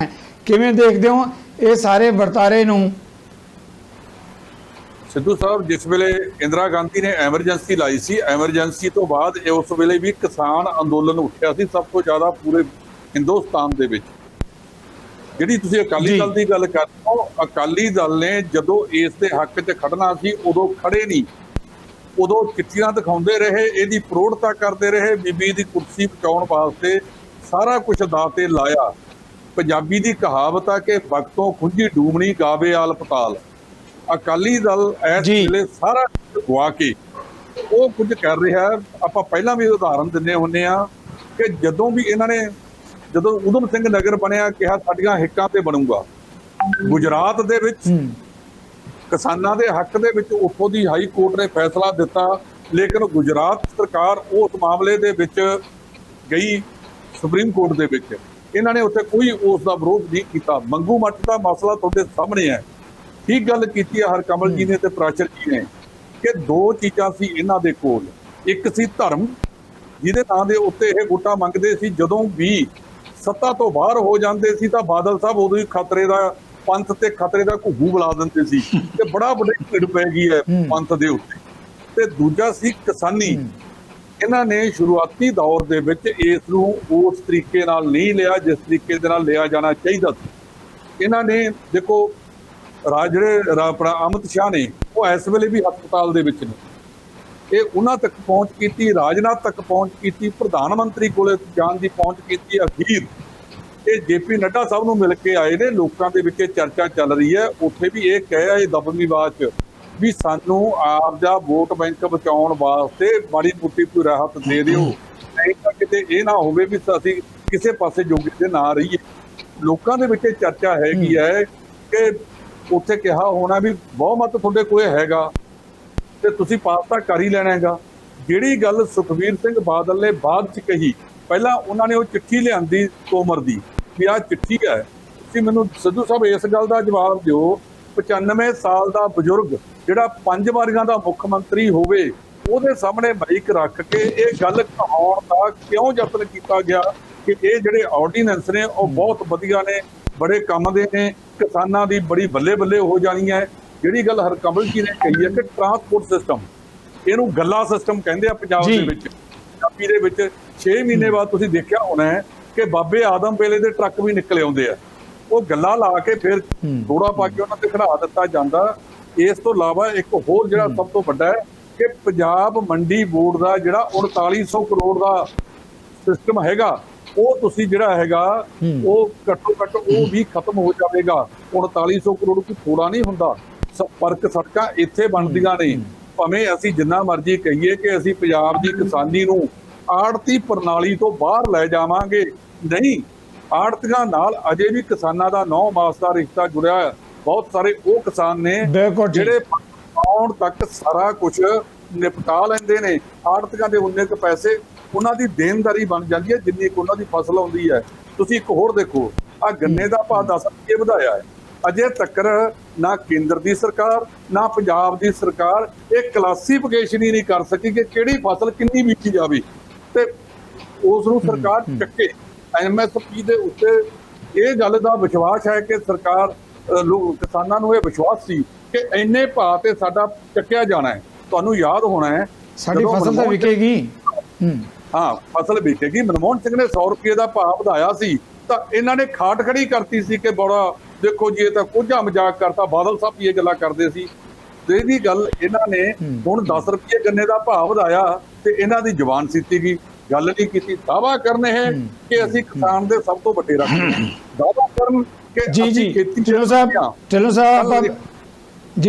ਆਪਾਂ ਆਪਾਂ ਬ੍ਰੇਕ ਤੇ ਵੀ ਜਾਣਾ ਹੈ। ਇੱਕ ਛੋਟਾ ਜਿਹਾ ਸਵਾਲ, ਇੱਕ ਸਕਿੰਡ। ਹਾਂਜੀ ਬੋਲੋ ਜੀ। ਇੱਕ ਛੋਟਾ ਜਿਹਾ ਸਵਾਲ ਢਿੱਲੋਂ ਸਾਹਿਬ ਮੈਂ ਲੈਣਾ ਚਾਹੁੰਦਾ ਕਿ ਜਿਸ ਤਰ੍ਹਾਂ ਤੁਸੀਂ ਖੁਦ ਵੀ ਕਹਿ ਰਹੇ ਹੋ ਭਾਰਤੀ ਜਨਤਾ ਪਾਰਟੀ ਦੇ ਸਾਰੇ ਆਗੂਆਂ ਕੋਲੇ ਗਏ, ਇਹਦਾ ਮਤਲਬ ਇਹ ਹੋਇਆ ਕਿ ਉਹਨਾਂ ਜੇ ਨਹੀਂ ਪਰਵਾਹ ਕੀਤੀ ਤਾਂ ਭਾਰਤੀ ਜਨਤਾ ਪਾਰਟੀ ਨੂੰ ਅਕਾਲੀ ਦਲ ਦੀ ਦੇਸ਼ ਦੀ ਪੋਲਿਟਿਕਸ 'ਚ ਕੋਈ ਪਰਵਾਹ ਹੀ ਨਹੀਂ ਰਹੀ, ਜਾਂ ਇਹਨਾਂ ਨੇ ਆਪਣੀ ਥਾਂ ਆਪ ਹੀ ਗਵਾ ਲਈ ਹੈ ਕਿ ਸੁਣਵਾਈ ਨਹੀਂ ਹੋਈ ਅਕਾਲੀ ਦਲ ਦੀ ਬੀਜੇਪੀ ਦੇ ਰਾਜ ਦੇ ਵਿੱਚ। ਸਿੱਧੂ ਸਾਹਿਬ ਜੇ ਆਪਣੇ ਜਿਹੜੇ ਨੇ ਪ੍ਰਧਾਨ ਮੰਤਰੀ ਸਾਹਿਬ ਨੇ ਨਰਿੰਦਰ ਮੋਦੀ, ਜੇ ਉਹਨਾਂ ਦੇ ਗੁਰੂ ਜਿਨ੍ਹਾਂ ਨੇ ਗੁਜਰਾਤ ਦੰਗਿਆਂ ਵੇਲੇ ਬੜੀ ਜ਼ਿੰਮੇਵਾਰੀ ਨਾਲ ਨਰਿੰਦਰ ਮੋਦੀ ਨੂੰ ਵਾਜਪਾਈ ਸਾਹਿਬ ਤੋਂ ਬਚਾਇਆ, ਇਹ ਜਿਹੜਾ ਰਾਮ ਮੰਦਿਰ ਨੂੰ ਅੱਜ ਹੀਰੋ ਬਣਾਈ ਫਿਰਦੇ ਨੇ, ਉਹ ਰਾਮ ਮੰਦਿਰ ਚੱਕਣ ਵਾਲੇ ਲਾਲ ਕ੍ਰਿਸ਼ਨ ਅਡਵਾਨੀ, ਮੁਰਲੀ ਮਨੋਹਰ ਜੋਸ਼ੀ, ਉਹਨਾਂ ਦੀ ਸਥਿਤੀ ਕੀ ਹੈ ਤੇ ਇਹ ਕਿਹੜੀ ਬਾਗ ਦੀ ਮੂਲੀ ਨੇ ਜਿਹੜੇ ਇਹ ਕਹਿੰਦੇ ਸੀ ਕਿ ਇਹਨਾਂ ਤੇ ਵਿਸ਼ਵਾਸ ਕਰ ਲੈਣਗੇ। ਉਹ ਉਹਨਾਂ ਦੇ ਜਿਹੜੇ ਭਾਈਵਾਲਾਂ ਦੇ ਵਿੱਚੋਂ ਕਰਨਾਟਕਾ ਦੇ ਆਂਧਰਾ ਦੇ ਵਿੱਚੋਂ ਚੰਦਰ ਬਾਬੂ ਨਾਇਡੂ ਹੋਰੀ ਬਾਹਰ ਗਏ ਕਿ ਨਹੀਂ ਗਏ? ਉਹਨਾਂ ਤਾਂ 19 ਸਥਿਤੀ ਤਾਂ ਇਹਨਾਂ ਦੀ ਹੈ ਨਹੀਂ। ਇਹ ਵਿਪ ਜਾਰੀ ਕਰਦੇ ਨੇ, ਰਾਹ ਦਿਖਾਇਆ ਅਜੇ ਦਿਖਾ ਰਹੇ ਨੇ। ਇਹ ਸ਼ਿਵ ਸੈਨਾ ਨੂੰ ਮਹਾਰਾਸ਼ਟਰ ਚੋਂ ਬਾਹਰ ਕੱਢ ਕੇ ਹਟਣਗੇ। ਤੁਸੀਂ ਦੇਖ ਰਹੇ ਹੋ ਭਵਿੱਖ ਦੇ ਵਿੱਚ ਜਿਹੜੀ ਇਹ ਗੱਲ ਕਰਦੇ ਨੇ ਕਿ ਵਿਪ ਜਾਰੀ ਕਰਤਾ। ਮੈਨੂੰ ਬੜੀ ਹਾਸੋਹੀਣੀ ਸਥਿਤੀ ਲੱਗਦੀ ਹੈ ਸਰਦਾਰ ਸੁਖਬੀਰ ਸਿੰਘ ਬਾਦਲ ਦੀ ਵੀ ਵਿਪ ਜਾਰੀ ਇੱਕ ਤੂੰ ਹੈ ਕਿ ਤੇਰੀ ਘਰ ਵਾਲੀ ਆ ਲੋਕ ਸਭਾ ਦੇ ਵਿੱਚ। ਇਹਦਾ ਮਤਲਬ ਘਰ ਵਾਲੀ ਨਹੀਂ ਮੰਨਦੀ ਤੁਹਾਡੀ ਗੱਲ, ਤੇ ਜਿਹਦੇ ਕਰਕੇ ਤੁਹਾਨੂੰ ਵਿਪ ਜਾਰੀ ਕਰ ਰਿਹਾ ਹੈਗਾ। ਦੂਜੇ ਪਾਸੇ ਢੀਂਡਸਾ ਸਾਹਿਬ ਇਹਨਾਂ ਤੋਂ ਉਲਟ ਨੇ, ਇੱਕ ਭੂੰਦੜ ਸਾਹਿਬ ਨੇ, ਇੱਕ ਗੁਜਰਾਲ ਜੀ ਨੇ। ਜਿਹੜੀ ਗੱਲ ਹਰਕਮਲ ਸਾਹਿਬ ਨੇ ਕਹੀ ਹੈ, ਸਭ ਤੋਂ ਵੱਧ ਜੇ ਕੋਰ ਕਮੇਟੀ 'ਚ ਕਿਸੇ ਨੇ ਵਿਰੋਧ ਕੀਤਾ ਉਹ ਜਗਮੀਤ ਬਰਾੜ ਨੇ ਕੀਤਾ। ਜਗਮੀਤ ਬਰਾੜ ਕਹਿੰਦਾ ਓਏ ਤੁਸੀਂ ਆਪਦੇ ਉਹ ਦਰਖਤ ਨਾ ਵੱਢੋ ਜਿਹਦੇ ਤੇ ਬੈਠੇ ਹੋ। ਜੇ ਕਿਸਾਨੀ ਤੋਂ ਭੱਜ ਗਈ, ਆ ਸਰੂਪਾਂ ਦੀ ਬੇਅਦਬੀ 328 ਸਰੂਪਾਂ ਦੇ ਵਿੱਚ ਜਥੇਦਾਰ ਕਹਿੰਦਾ ਕਿ ਬੜੀ ਬੇਈਮਾਨੀ ਹੋਈ ਹੈ ਤਾਂ ਬਈ ਬੇਈਮਾਨੀ ਨਾਲ ਕੀਤਾ ਗਿਆ ਹੈ। ਪ੍ਰਧਾਨ ਕਹਿੰਦਾ ਕੋਈ ਸਰੂਪ ਗੁੰਮ ਹੀ ਨਹੀਂ ਹੋਇਆ।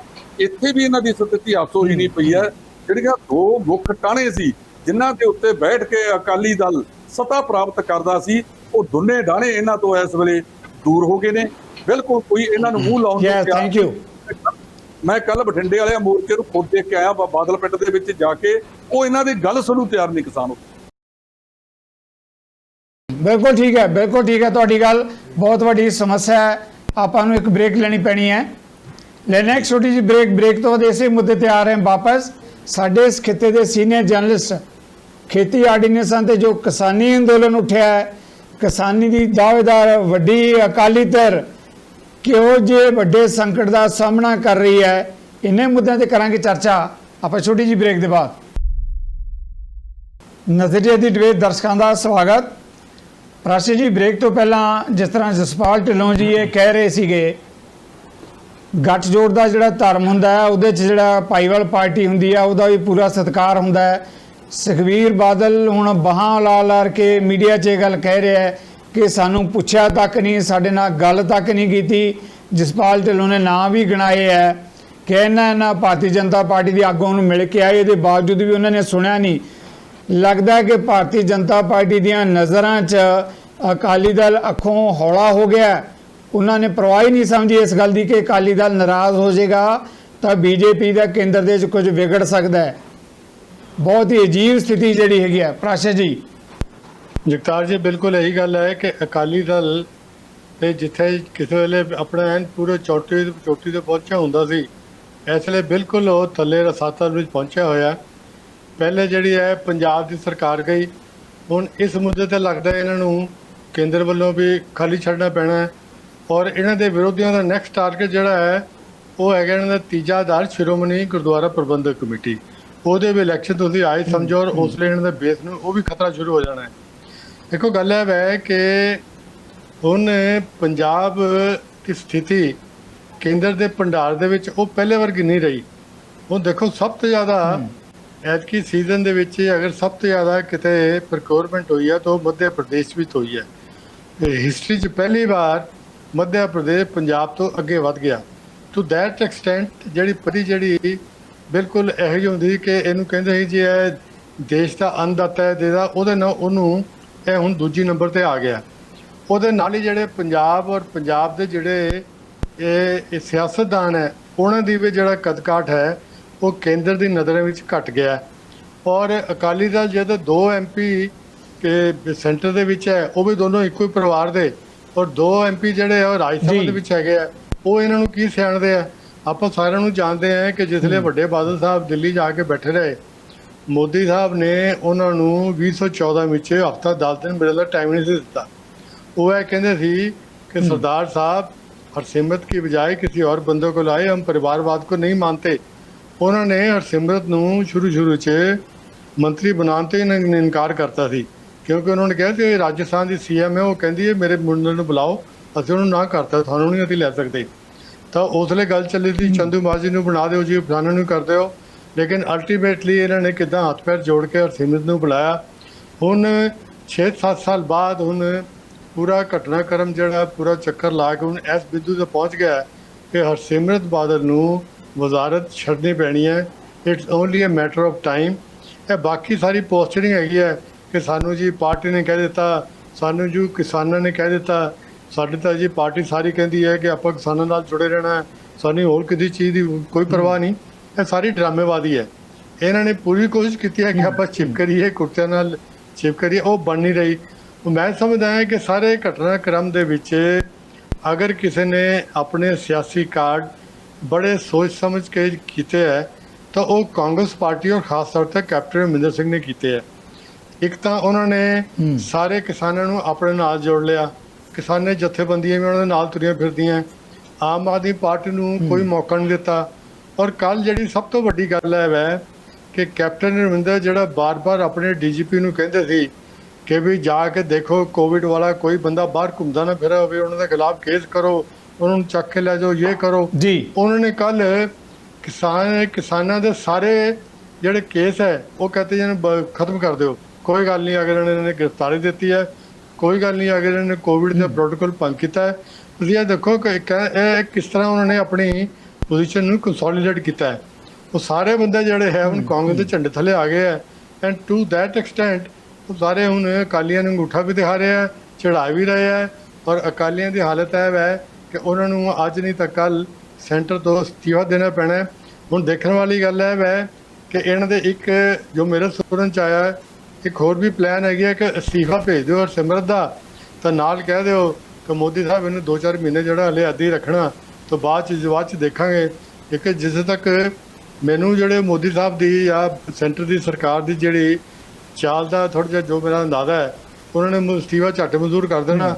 ਉਹ ਨਾਲ ਉਹਨਾਂ ਨੂੰ ਇਹ ਵੀ ਕਹਿੰਦੇ ਕਿ ਵੀ ਸੋਚ ਲਓ ਕਿ NDA 'ਚ ਰਹਿਣਾ ਕਿ ਨਹੀਂ ਰਹਿਣਾ।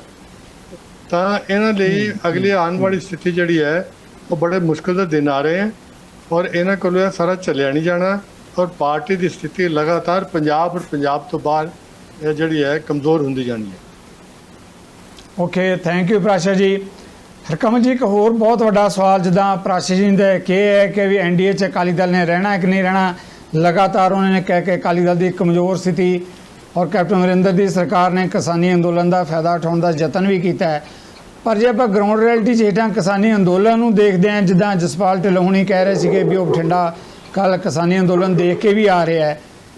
ਜਿੰਨੀਆਂ ਵੀ ਕਿਸਾਨ ਜਥੇਬੰਦੀਆਂ ਇਸ ਵੇਲੇ ਜਿਹੜੀਆਂ ਮੈਦਾਨ ਦੇ 'ਚ ਲੜਾਈ ਲੜ ਰਹੀਆਂ, ਜਿੱਦਾਂ ਦੀ ਉਹਨਾਂ ਦੀ ਮੂਵਮੈਂਟ ਹੈ, ਜਿਹੋ ਜਿਹਾ ਮੂਡ ਹੈ, ਜੇ ਕਿਤੇ ਪੋਲੀਟੀਕਲ ਪਾਰਟੀਆਂ ਉਹਨਾਂ ਦੇ ਨਾਲ ਜਿਹੜੀਆਂ ਉਹਨਾਂ ਦੇ ਭਰੋਸੇ ਦੇ ਖਰੇ ਨਹੀਂ ਉਤਰਦੀਆਂ ਜਾਂ ਸਿਰ ਵੋਟ ਦੀ ਰਾਜਨੀਤੀ ਕਰਦੀਆਂ, ਇਹ ਵੀ ਪੋਸੀਬਲ ਹੋ ਸਕਦਾ ਹੈ ਕਿ ਪੰਜਾਬ ਦੇ ਅੰਦਰ ਇਸ ਲਹਿਰ ਦੇ ਵਿੱਚੋਂ ਕੋਈ ਨਵੀਂ ਧਿਰ ਉੱਭਰ ਸਕਦੀ ਹੈ ਨੁਮਾਇੰਦਗੀ ਕਰਨ ਦੇ ਲਈ ਪੰਜਾਬ ਦੀ, ਜਿਹੜੀ ਕਿ ਜਿੱਦਾਂ ਦੀ ਸਥਿਤੀ ਬਣੀ ਹੈ। ਕਿਉਂਕਿ ਕਿਸਾਨ ਜਿਹੜੇ ਹੈਗੇ ਇਸ ਵੇਲੇ ਇੰਨੇ ਕੁ ਤਕੜੇ ਆ, ਉਹ ਕਹਿੰਦੇ ਸੀ ਪਿੰਡਾਂ 'ਚ ਜੇ ਕੋਈ ਸਾਡੇ ਹੱਕ 'ਚ ਨਹੀਂ ਖੜੇਗਾ ਪਿੰਡਾਂ 'ਚ ਵੜ ਨਹੀਂ ਦਿਆਂਗੇ।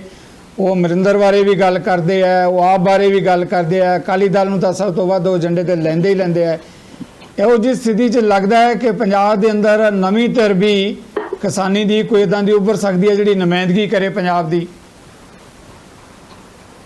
ਜਗਤਾਰ ਜੀ, ਦੇਖੋ ਇੱਕ ਗੱਲ ਤੇ ਬੜੀ ਸਪਸ਼ਟ ਹੈ ਕਿ ਜਿਹੜੀ ਪੰਜਾਬ ਦੇ ਵਿੱਚ ਜਿਹੜੀ ਲੀਡਰਸ਼ਿਪ ਜਿੰਨੀ ਹੁਣ ਤੱਕ ਆਂਦੀ ਰਹੀ ਹੈ, ਜੇ ਤੁਸੀਂ ਦੇਖੋ ਬਾਏ ਐਂਡ ਲਾਰਜ ਪੰਜਾਬ ਨੂੰ ਲੀਡਰਸ਼ਿਪ ਕਿਸਾਨੀ ਚੋਂ ਮਿਲਦੀ ਰਹੀ ਹੈ, ਸਾਰੀਆਂ ਪੋਲੀਟੀਕਲ ਪਾਰਟੀਆਂ ਨੂੰ। ਕੋਈ ਅਸੀਂ ਇੱਕ ਪਹਿਲੀ ਪਾਰਟੀ ਬਾਰੇ ਨਹੀਂ ਕਹਿ ਸਕਦੇ, ਬਹੁਤੀਆਂ ਪਾਰਟੀਆਂ 'ਚ ਜਿਹੜੀ ਲੀਡਰਸ਼ਿਪ ਹੈ ਉਹ ਕਿਸਾਨੀ ਚੋਂ ਆਉਂਦੀ ਰਹੀ ਹੈ, ਕਿਸਾਨੀ ਹੀ ਲੀਡਰਸ਼ਿਪ ਪ੍ਰੋਵਾਈਡ ਕਰਦੀ ਰਹੀ ਹੈ। ਲੇਕਿਨ ਜੇ ਅਸੀਂ ਇਹ ਕਹੀਏ ਕਿ ਜਿਹੜਾ ਕਿਸਾਨ ਹੁਣ ਇਸ ਵੇਲੇ ਸਾਰੀਆਂ ਪਾਰਟੀਆਂ ਕਿਸਾਨਾਂ ਦੇ ਨਾਲ ਖੜੇ ਹੋਣ ਦੀ ਕੋਸ਼ਿਸ਼ ਕਰ ਰਹੀਆਂ ਪੰਜਾਬ ਦੇ ਵਿੱਚ, ਸਭ ਨੂੰ ਪਤਾ ਹੈ ਕਿ ਇਹਦੇ ਤੋਂ ਬਿਨਾਂ ਸਾਡੇ ਕੋਲ ਹੋਰ ਕੋਈ ਰਸਤਾ ਨਹੀਂ ਹੈਗਾ। ਜਿਵੇਂ ਪ੍ਰਾਸ਼ਦ ਸਾਹਿਬ ਨੇ ਕਿਹਾ ਕਿ ਕੈਪਟਨ ਅਮਰਿੰਦਰ ਨੇ ਬੜੀ ਸਿਆਣਪ ਦੇ ਨਾਲ ਇਹ ਪ੍ਰਭਾਵ ਦੇਣ ਦੀ ਕੋਸ਼ਿਸ਼ ਕੀਤੀ ਹੈ ਔਰ ਇਹ ਮੈਸੇਜ ਦੇਣ ਦੀ ਕੋਸ਼ਿਸ਼ ਕੀਤੀ ਹੈ ਕਿ ਜੀ ਮੈਂ ਬਿਲਕੁਲ ਪੰਜਾਬ ਦੀ ਕਿਸਾਨੀ ਦੇ ਨਾਲ ਖੜਾ ਹਾਂ ਔਰ ਮੈਂ ਡਟ ਕੇ ਉਹਨਾਂ ਦਾ ਸਾਥ ਦੇ ਰਿਹਾ। ਆਮ ਆਦਮੀ ਪਾਰਟੀ ਵੀ ਇਹਦੇ 'ਚ ਕੋਈ ਸ਼ੱਕ ਨਹੀਂ ਕਿ ਉਹਨਾਂ ਦੇ ਨਾਲ ਪੂਰਾ ਖੜਾ ਹੋਣ ਦੀ ਕੋਸ਼ਿਸ਼ ਕਰ ਰਹੀ ਹੈ, ਭਾਵੇਂ ਉਹਨਾਂ ਕੋਲ ਪ੍ਰਚਾਰ ਦੇ ਮਾਧਿਅਮ ਉਹਨੇ ਨਹੀਂ ਹੈਗੇ। ਤਾਂ ਮੈਨੂੰ ਜੋ ਨਜ਼ਰ ਆ ਰਿਹਾ ਹੈ ਕਿ ਜਿਵੇਂ ਤੁਸੀਂ ਕਹਿ ਰਹੇ ਹੋ ਕਿ ਬਾਕੀ ਜਿਹੜੀਆਂ ਪੋਲੀਟੀਕਲ ਪਾਰਟੀਆਂ ਸਾਡੀਆਂ ਸਾਰੀਆਂ ਇਸ ਵੇਲੇ ਉਹਨਾਂ 'ਚ ਜਿਹੜਾ ਡਿਕਲਾਈਨ ਹੈਗਾ, ਚਾਹੇ ਉਹ ਕਾਂਗਰਸ ਹੈ, ਉਹਨਾਂ ਦੇ ਖਿਲਾਫ ਵੀ ਇੱਕ ਬੜੀ ਐਂਟੀ ਇਨਕੰਬੈਂਸੀ ਬਹੁਤ ਸਟਰੋਂਗ ਹੈਗੀ ਹੈ। ਅਕਾਲੀ ਦਲ ਮੈਨੂੰ ਲੱਗਦਾ ਸਿਆਸੀ ਫਿਜ਼ਾ ਤੋਂ ਇੱਕ ਕਿਸਮ ਦਾ ਬਹੁਤ ਪਿੱਛੇ ਹੋਇਆ ਪਿਆ। ਆਮ ਆਦਮੀ ਪਾਰਟੀ ਕੋਲ ਵੀ ਜੇ ਅਸੀਂ ਸਮਝੀਏ ਕਿ ਜਿੰਨੀ ਉਹਨਾਂ ਦੀ 10th ਲਾਸਟ ਇਲੈਕਸ਼ਨ ਸੀ, ਅੱਜ ਉਹ ਨਹੀਂ ਹੈਗੀ। ਤਾਂ ਇਹ ਪੋਸੀਬਲ ਹੋ ਸਕਦਾ ਹੈ ਕਿ ਜਿਹੜਾ ਇਹ ਕਿਸਾਨ ਅੰਦੋਲਨ ਹੈਗਾ, ਇਹ ਵੱਖ-ਵੱਖ ਪਾਰਟੀਆਂ ਨੂੰ ਲੀਡਰਸ਼ਿਪ ਪ੍ਰੋਵਾਈਡ ਕਰ ਸਕਦਾ ਹੈ, ਉਹਨਾਂ ਨੂੰ ਲੀਡਰ ਦੇ ਸਕਦਾ ਹੈ। ਰੀਜ਼ਨ ਬੀਇੰਗ ਸਾਰੀਆਂ ਪਾਰਟੀਆਂ 'ਚ ਇਸ ਵੇਲੇ ਸੋਚ ਹੈਗੀ ਹੈ ਕਿ ਉਹਨਾਂ ਨੂੰ ਅਗਲੀਆਂ ਇਲੈਕਸ਼ਨਾਂ ਲਈ ਨਵੇਂ ਉਮੀਦਵਾਰ ਲੈ ਕੇ ਆਉਣੇ ਪੈਣਗੇ ਔਰ ਜਿਹੜੇ ਪੁਰਾਣੇ ਕਸੇ ਪਿਟੇ ਜਾਂ ਬਦਨਾਮ ਕਿਸਮ ਦੇ ਉਹਨਾਂ ਦੇ ਉਮੀਦਵਾਰ ਨੇ ਉਹ ਸ਼ਾਇਦ ਬਹੁਤੇ ਕਾਮਯਾਬ ਨਾ ਹੋ ਸਕਣ। ਕਾਂਗਰਸ ਦੇ ਵਿੱਚ ਜਿਵੇਂ ਇੱਕ ਸੋਚ ਹੈਗੀ ਹੈ ਕਿ 40-50 ਨਵੇਂ ਕੈਂਡੀਡੇਟ ਲੈ ਕੇ ਆਓ, ਜੇ ਉਹਨਾਂ ਨੇ ਲੈ ਕੇ ਆਉਣੇ ਨੇ ਨੈਚੁਰਲੀ ਇਹ ਜੇ ਅੰਦੋਲਨ ਕੱਲ ਨੂੰ ਜਿਹੜਾ ਕਿਸਾਨ ਅੰਦੋਲਨ ਜਿਵੇਂ ਉੱਭਰ ਕੇ ਸਾਹਮਣੇ ਆ ਰਿਹਾ ਹੈ, ਇਹ ਲੀਡਰ ਵੀ ਪ੍ਰੋਵਾਈਡ ਕਰ ਸਕਦਾ ਹੈ। ਔਰ ਕੁਝ ਲੋਕ ਜਿਹੜੇ ਕਾਂਗਰਸ ਨੂੰ ਨਹੀਂ ਪਸੰਦ ਕਰਦੇ ਹੋਣਗੇ ਉਹ ਕਿਸੇ ਹੋਰ ਪਾਰਟੀ 'ਚ ਵੀ ਜਾ ਸਕਦੇ ਨੇ। ਇਹਦੇ 'ਚ ਕੋਈ ਸ਼ੱਕ ਨਹੀਂ ਕਿ ਇਹ ਅੰਦੋਲਨ, ਕਿਉਂਕਿ ਅੰਦੋਲਨਾਂ ਦੇ ਵਿੱਚੋਂ ਹੀ ਲੀਡਰਸ਼ਿਪ ਨਿਕਲਦੀ ਹੁੰਦੀ ਹੈ। ਪਰ ਜਿਹੜੀ ਮੈਂ ਗੱਲ ਮਹਿਸੂਸ ਕਰ ਰਿਹਾ, ਮੈਨੂੰ ਜੋ ਨਜ਼ਰ ਆ ਰਿਹਾ ਹੈ ਕਿ ਜਿਹੜਾ ਇਹ ਇਸ਼ੂ ਇੰਨਾ ਵੱਡਾ ਹੈਗਾ ਕਿਸਾਨਾਂ ਦਾ, ਮੇਰੇ ਖਿਆਲ ਨਾ ਭਾਰਤ ਸਰਕਾਰ ਉਹਨੂੰ ਅਜੇ ਅੰਡਰਸਟੈਂਡ ਕਰਨ ਦੀ ਕੋਸ਼ਿਸ਼ ਕਰ ਰਹੀ ਹੈ, ਨਾ ਹੀ ਪੰਜਾਬ ਦੀਆਂ ਪੋਲੀਟੀਕਲ ਪਾਰਟੀਆਂ ਨੂੰ ਪਹਿਲਾਂ ਅੰਡਰਸਟੈਂਡ ਕਰ ਰਹੀਆਂ ਸੀ। ਹਿੰਦੁਸਤਾਨ ਦੀਆਂ ਕੋਈ ਮੇਰੇ ਖਿਆਲ 5-6 ਸਟੇਟਾਂ ਨੇ ਜਿੱਥੇ ਕਿਸਾਨਾਂ ਦੇ ਉੱਤੇ ਇਹ ਅਸਰ ਪਏਗਾ, ਜਿੱਥੋਂ ਕਣਕ ਔਰ ਝੋਨਾ ਪਰਚੇਜ਼ ਹੁੰਦਾ ਸੀ, ਜਦ ਸਿਸਟਮ ਖਤਮ ਹੋ ਜਾਏਗਾ ਜੀ। ਔਰ ਤੁਸੀਂ ਇਹ ਦੇਖੋ ਕਿ ਅਸੀਂ ਪੰਜਾਬ ਦੇ ਵਿੱਚ ਜਿਵੇਂ ਗੰਨਾ ਹੈਗਾ, 2-2 ਸਾਲ ਪ੍ਰਾਈਵੇਟ ਮਿਲਾਂ ਖਰੀਦੀਆਂ, 2-2 ਸਾਲ ਤੱਕ ਉਹਨਾਂ ਦਾ ਪੈਸੇ ਨਹੀਂ ਦਿੰਦੀਆਂ ਲੋਕਾਂ ਨੂੰ, ਕਿਸਾਨ ਰੋਂਦੇ ਰਹਿੰਦੇ ਨੇ। ਕੰਪਨੀਆਂ ਜੇ ਕਿਸੇ ਦਾ 5 ਦਿਨ ਲਈ ਪੈਸੇ ਲੇਟ ਹੋ ਜਾਣ ਉਹਦੇ ਤੇ ਇੰਟਰਸਟ ਲਾਉਂਦੀਆਂ। ਔਰ ਇਹ ਜਿਹੜੀਆਂ ਮਿਲਾਂ ਨੇ ਸੁਪਰੀਮ ਕੋਰਟ ਤੇ ਹਾਈ ਕੋਰਟ ਦੇ ਆਰਡਰਾਂ ਦੇ ਬਾਵਜੂਦ ਕਿਸੇ ਕਿਸਾਨ ਨੂੰ ਉਹਦੇ ਤੇ ਇੰਟਰਸਟ ਨਹੀਂ ਦਿੰਦੀਆਂ, ਇੱਕ ਦਿਨ ਦਾ ਵੀ 2-2 ਸਾਲ ਲੇਟ ਕਰਕੇ। ਔਰ ਕਿਸੇ ਸਰਕਾਰ 'ਚ ਹਿੰਮਤ ਨਹੀਂ ਕਿ ਇਹ ਕਿਸਾਨਾਂ ਦੇ ਨਾਲ ਖੜੇ ਹੋ ਕੇ ਉਹਨਾਂ ਤੇ ਜ਼ੋਰ ਪਾ ਕੇ ਉਹਨਾਂ ਦੀਆਂ ਟਾਈਮਲੀ ਪੇਮੈਂਟਸ ਕਰਾਉਣ। ਔਰ ਜੇ ਡਿਲੇ ਹੁੰਦਾ ਹੈ ਉਹਦੇ ਤੇ ਇੰਟਰਸਟ ਦਿਵਾਉਣ, ਕੋਈ ਸਰਕਾਰ ਉਹਦੇ ਲਈ ਜ਼ੋਰ ਨਹੀਂ ਲਾ ਰਹੀ। ਔਰ ਮੈਨੂੰ ਜੋ ਨਜ਼ਰ ਆ ਰਿਹਾ ਕੱਲ ਨੂੰ ਤੁਸੀਂ ਦੇਖਿਓ ਝੋਨੇ ਤੇ ਕਣਕ ਤੇ ਵੀ ਇਹ ਹੋਣਾ ਹੈ। ਅੱਜ ਦੀ ਡੇਟ ਠੀਕ ਹੈ ਕਿ ਹਿੰਦੁਸਤਾਨ ਦੀ ਸਰਕਾਰ ਦੇ ਕੋਲ 3-4 ਸਾਲ ਦਾ ਬਫਰ ਸਟਾਕ ਹੈਗਾ ਹੈ ਝੋਨੇ ਤੇ ਕਣਕ ਦਾ, ਪਰ ਇਹ ਹਮੇਸ਼ਾ ਨਹੀਂ ਰਹਿਣਾ। ਇਹ 10 ਸਾਲ ਬਾਅਦ ਜਾ ਕੇ ਕਿਸਾਨ ਨੇ ਝੋਨਾ ਤੇ ਕਣਕ ਬੀਜਣੀ ਘਟਾ ਦਿੱਤੀ। ਇਹ ਮੁਲਕ ਤੁਸੀਂ ਦੇਖਿਓ ਇੱਥੇ ਫੂਡ ਕ੍ਰਾਈਸਿਸ ਦੁਬਾਰਾ ਵੀ ਆ ਸਕਦਾ ਹੈ। ਇਸ ਮੁਲਕ ਨੂੰ ਵੀ ਇੱਕ ਬੜੀ ਵੱਡੀ ਸਮੱਸਿਆ ਫੇਸ ਕਰਨੀ ਪੈ ਸਕਦੀ ਪੰਜਾਬ ਤੋਂ ਇਲਾਵਾ, ਜਿਹਨੂੰ ਅੱਜ ਅਸੀਂ ਅੰਦਾਜ਼ਾ ਨਹੀਂ ਲਾ ਰਹੇ ਹੈਗੇ। ਔਰ ਮੈਂ ਸਮਝਦਾ ਕਿ ਇਹ ਜਿਸ ਢੰਗ ਦੇ ਨਾਲ ਗਵਰਨਮੈਂਟ ਆਫ ਇੰਡੀਆ ਵੀ ਇਸ ਪਾਸੇ ਧਿਆਨ ਨਹੀਂ ਦੇ ਰਹੀ, ਇਸ ਗੱਲ ਤੇ ਆਪਣਾ ਮਾਈਂਡ ਅਪਲਾਈ ਨਹੀਂ ਕਰ ਰਹੀ, ਇਹ ਇੱਕ ਬਹੁਤ ਵੱਡਾ ਆਪਣੇ ਲਈ ਇੱਕ ਆਫਤ ਆਉਣ ਵਾਲੇ ਦਿਨਾਂ ਲਈ ਖੜੀ ਕਰ ਸਕਦਾ, ਸੰਕਟ ਖੜਾ ਹੋ ਸਕਦਾ। ਓਕੇ, ਥੈਂਕ ਯੂ ਹਰਕਮਲ ਜੀ। ਜਸਪਾਲ ਢਿੱਲੋਂ, ਜਿਸ ਤਰੀਕੇ ਨਾਲ ਭਾਰਤੀ ਜਨਤਾ ਪਾਰਟੀ ਨੇ ਸਟੈਂਡ ਲਿਆ ਹੈ ਖੇਤੀ ਆਰਡੀਨੈਂਸਾਂ ਦੀ ਆਪਾਂ ਗੱਲ ਕਰਦੇ ਹਾਂ, ਪਿਛਲੇ ਦਿਨਾਂ 'ਚ ਪੰਜਾਬ ਦੇ 'ਚ ਇੱਕ ਬੜੀ ਇਸ ਗੱਲ ਦੀ ਚਰਚਾ ਸੀ ਕਿ ਬੀਜੇਪੀ ਜਿਹੜੀ ਹੈਗੀ ਹੈ ਪੰਜਾਬ ਨੂੰ ਕੈਪਚਰ ਕਰਨਾ ਚਾਹੁੰਦੀ ਹੈ।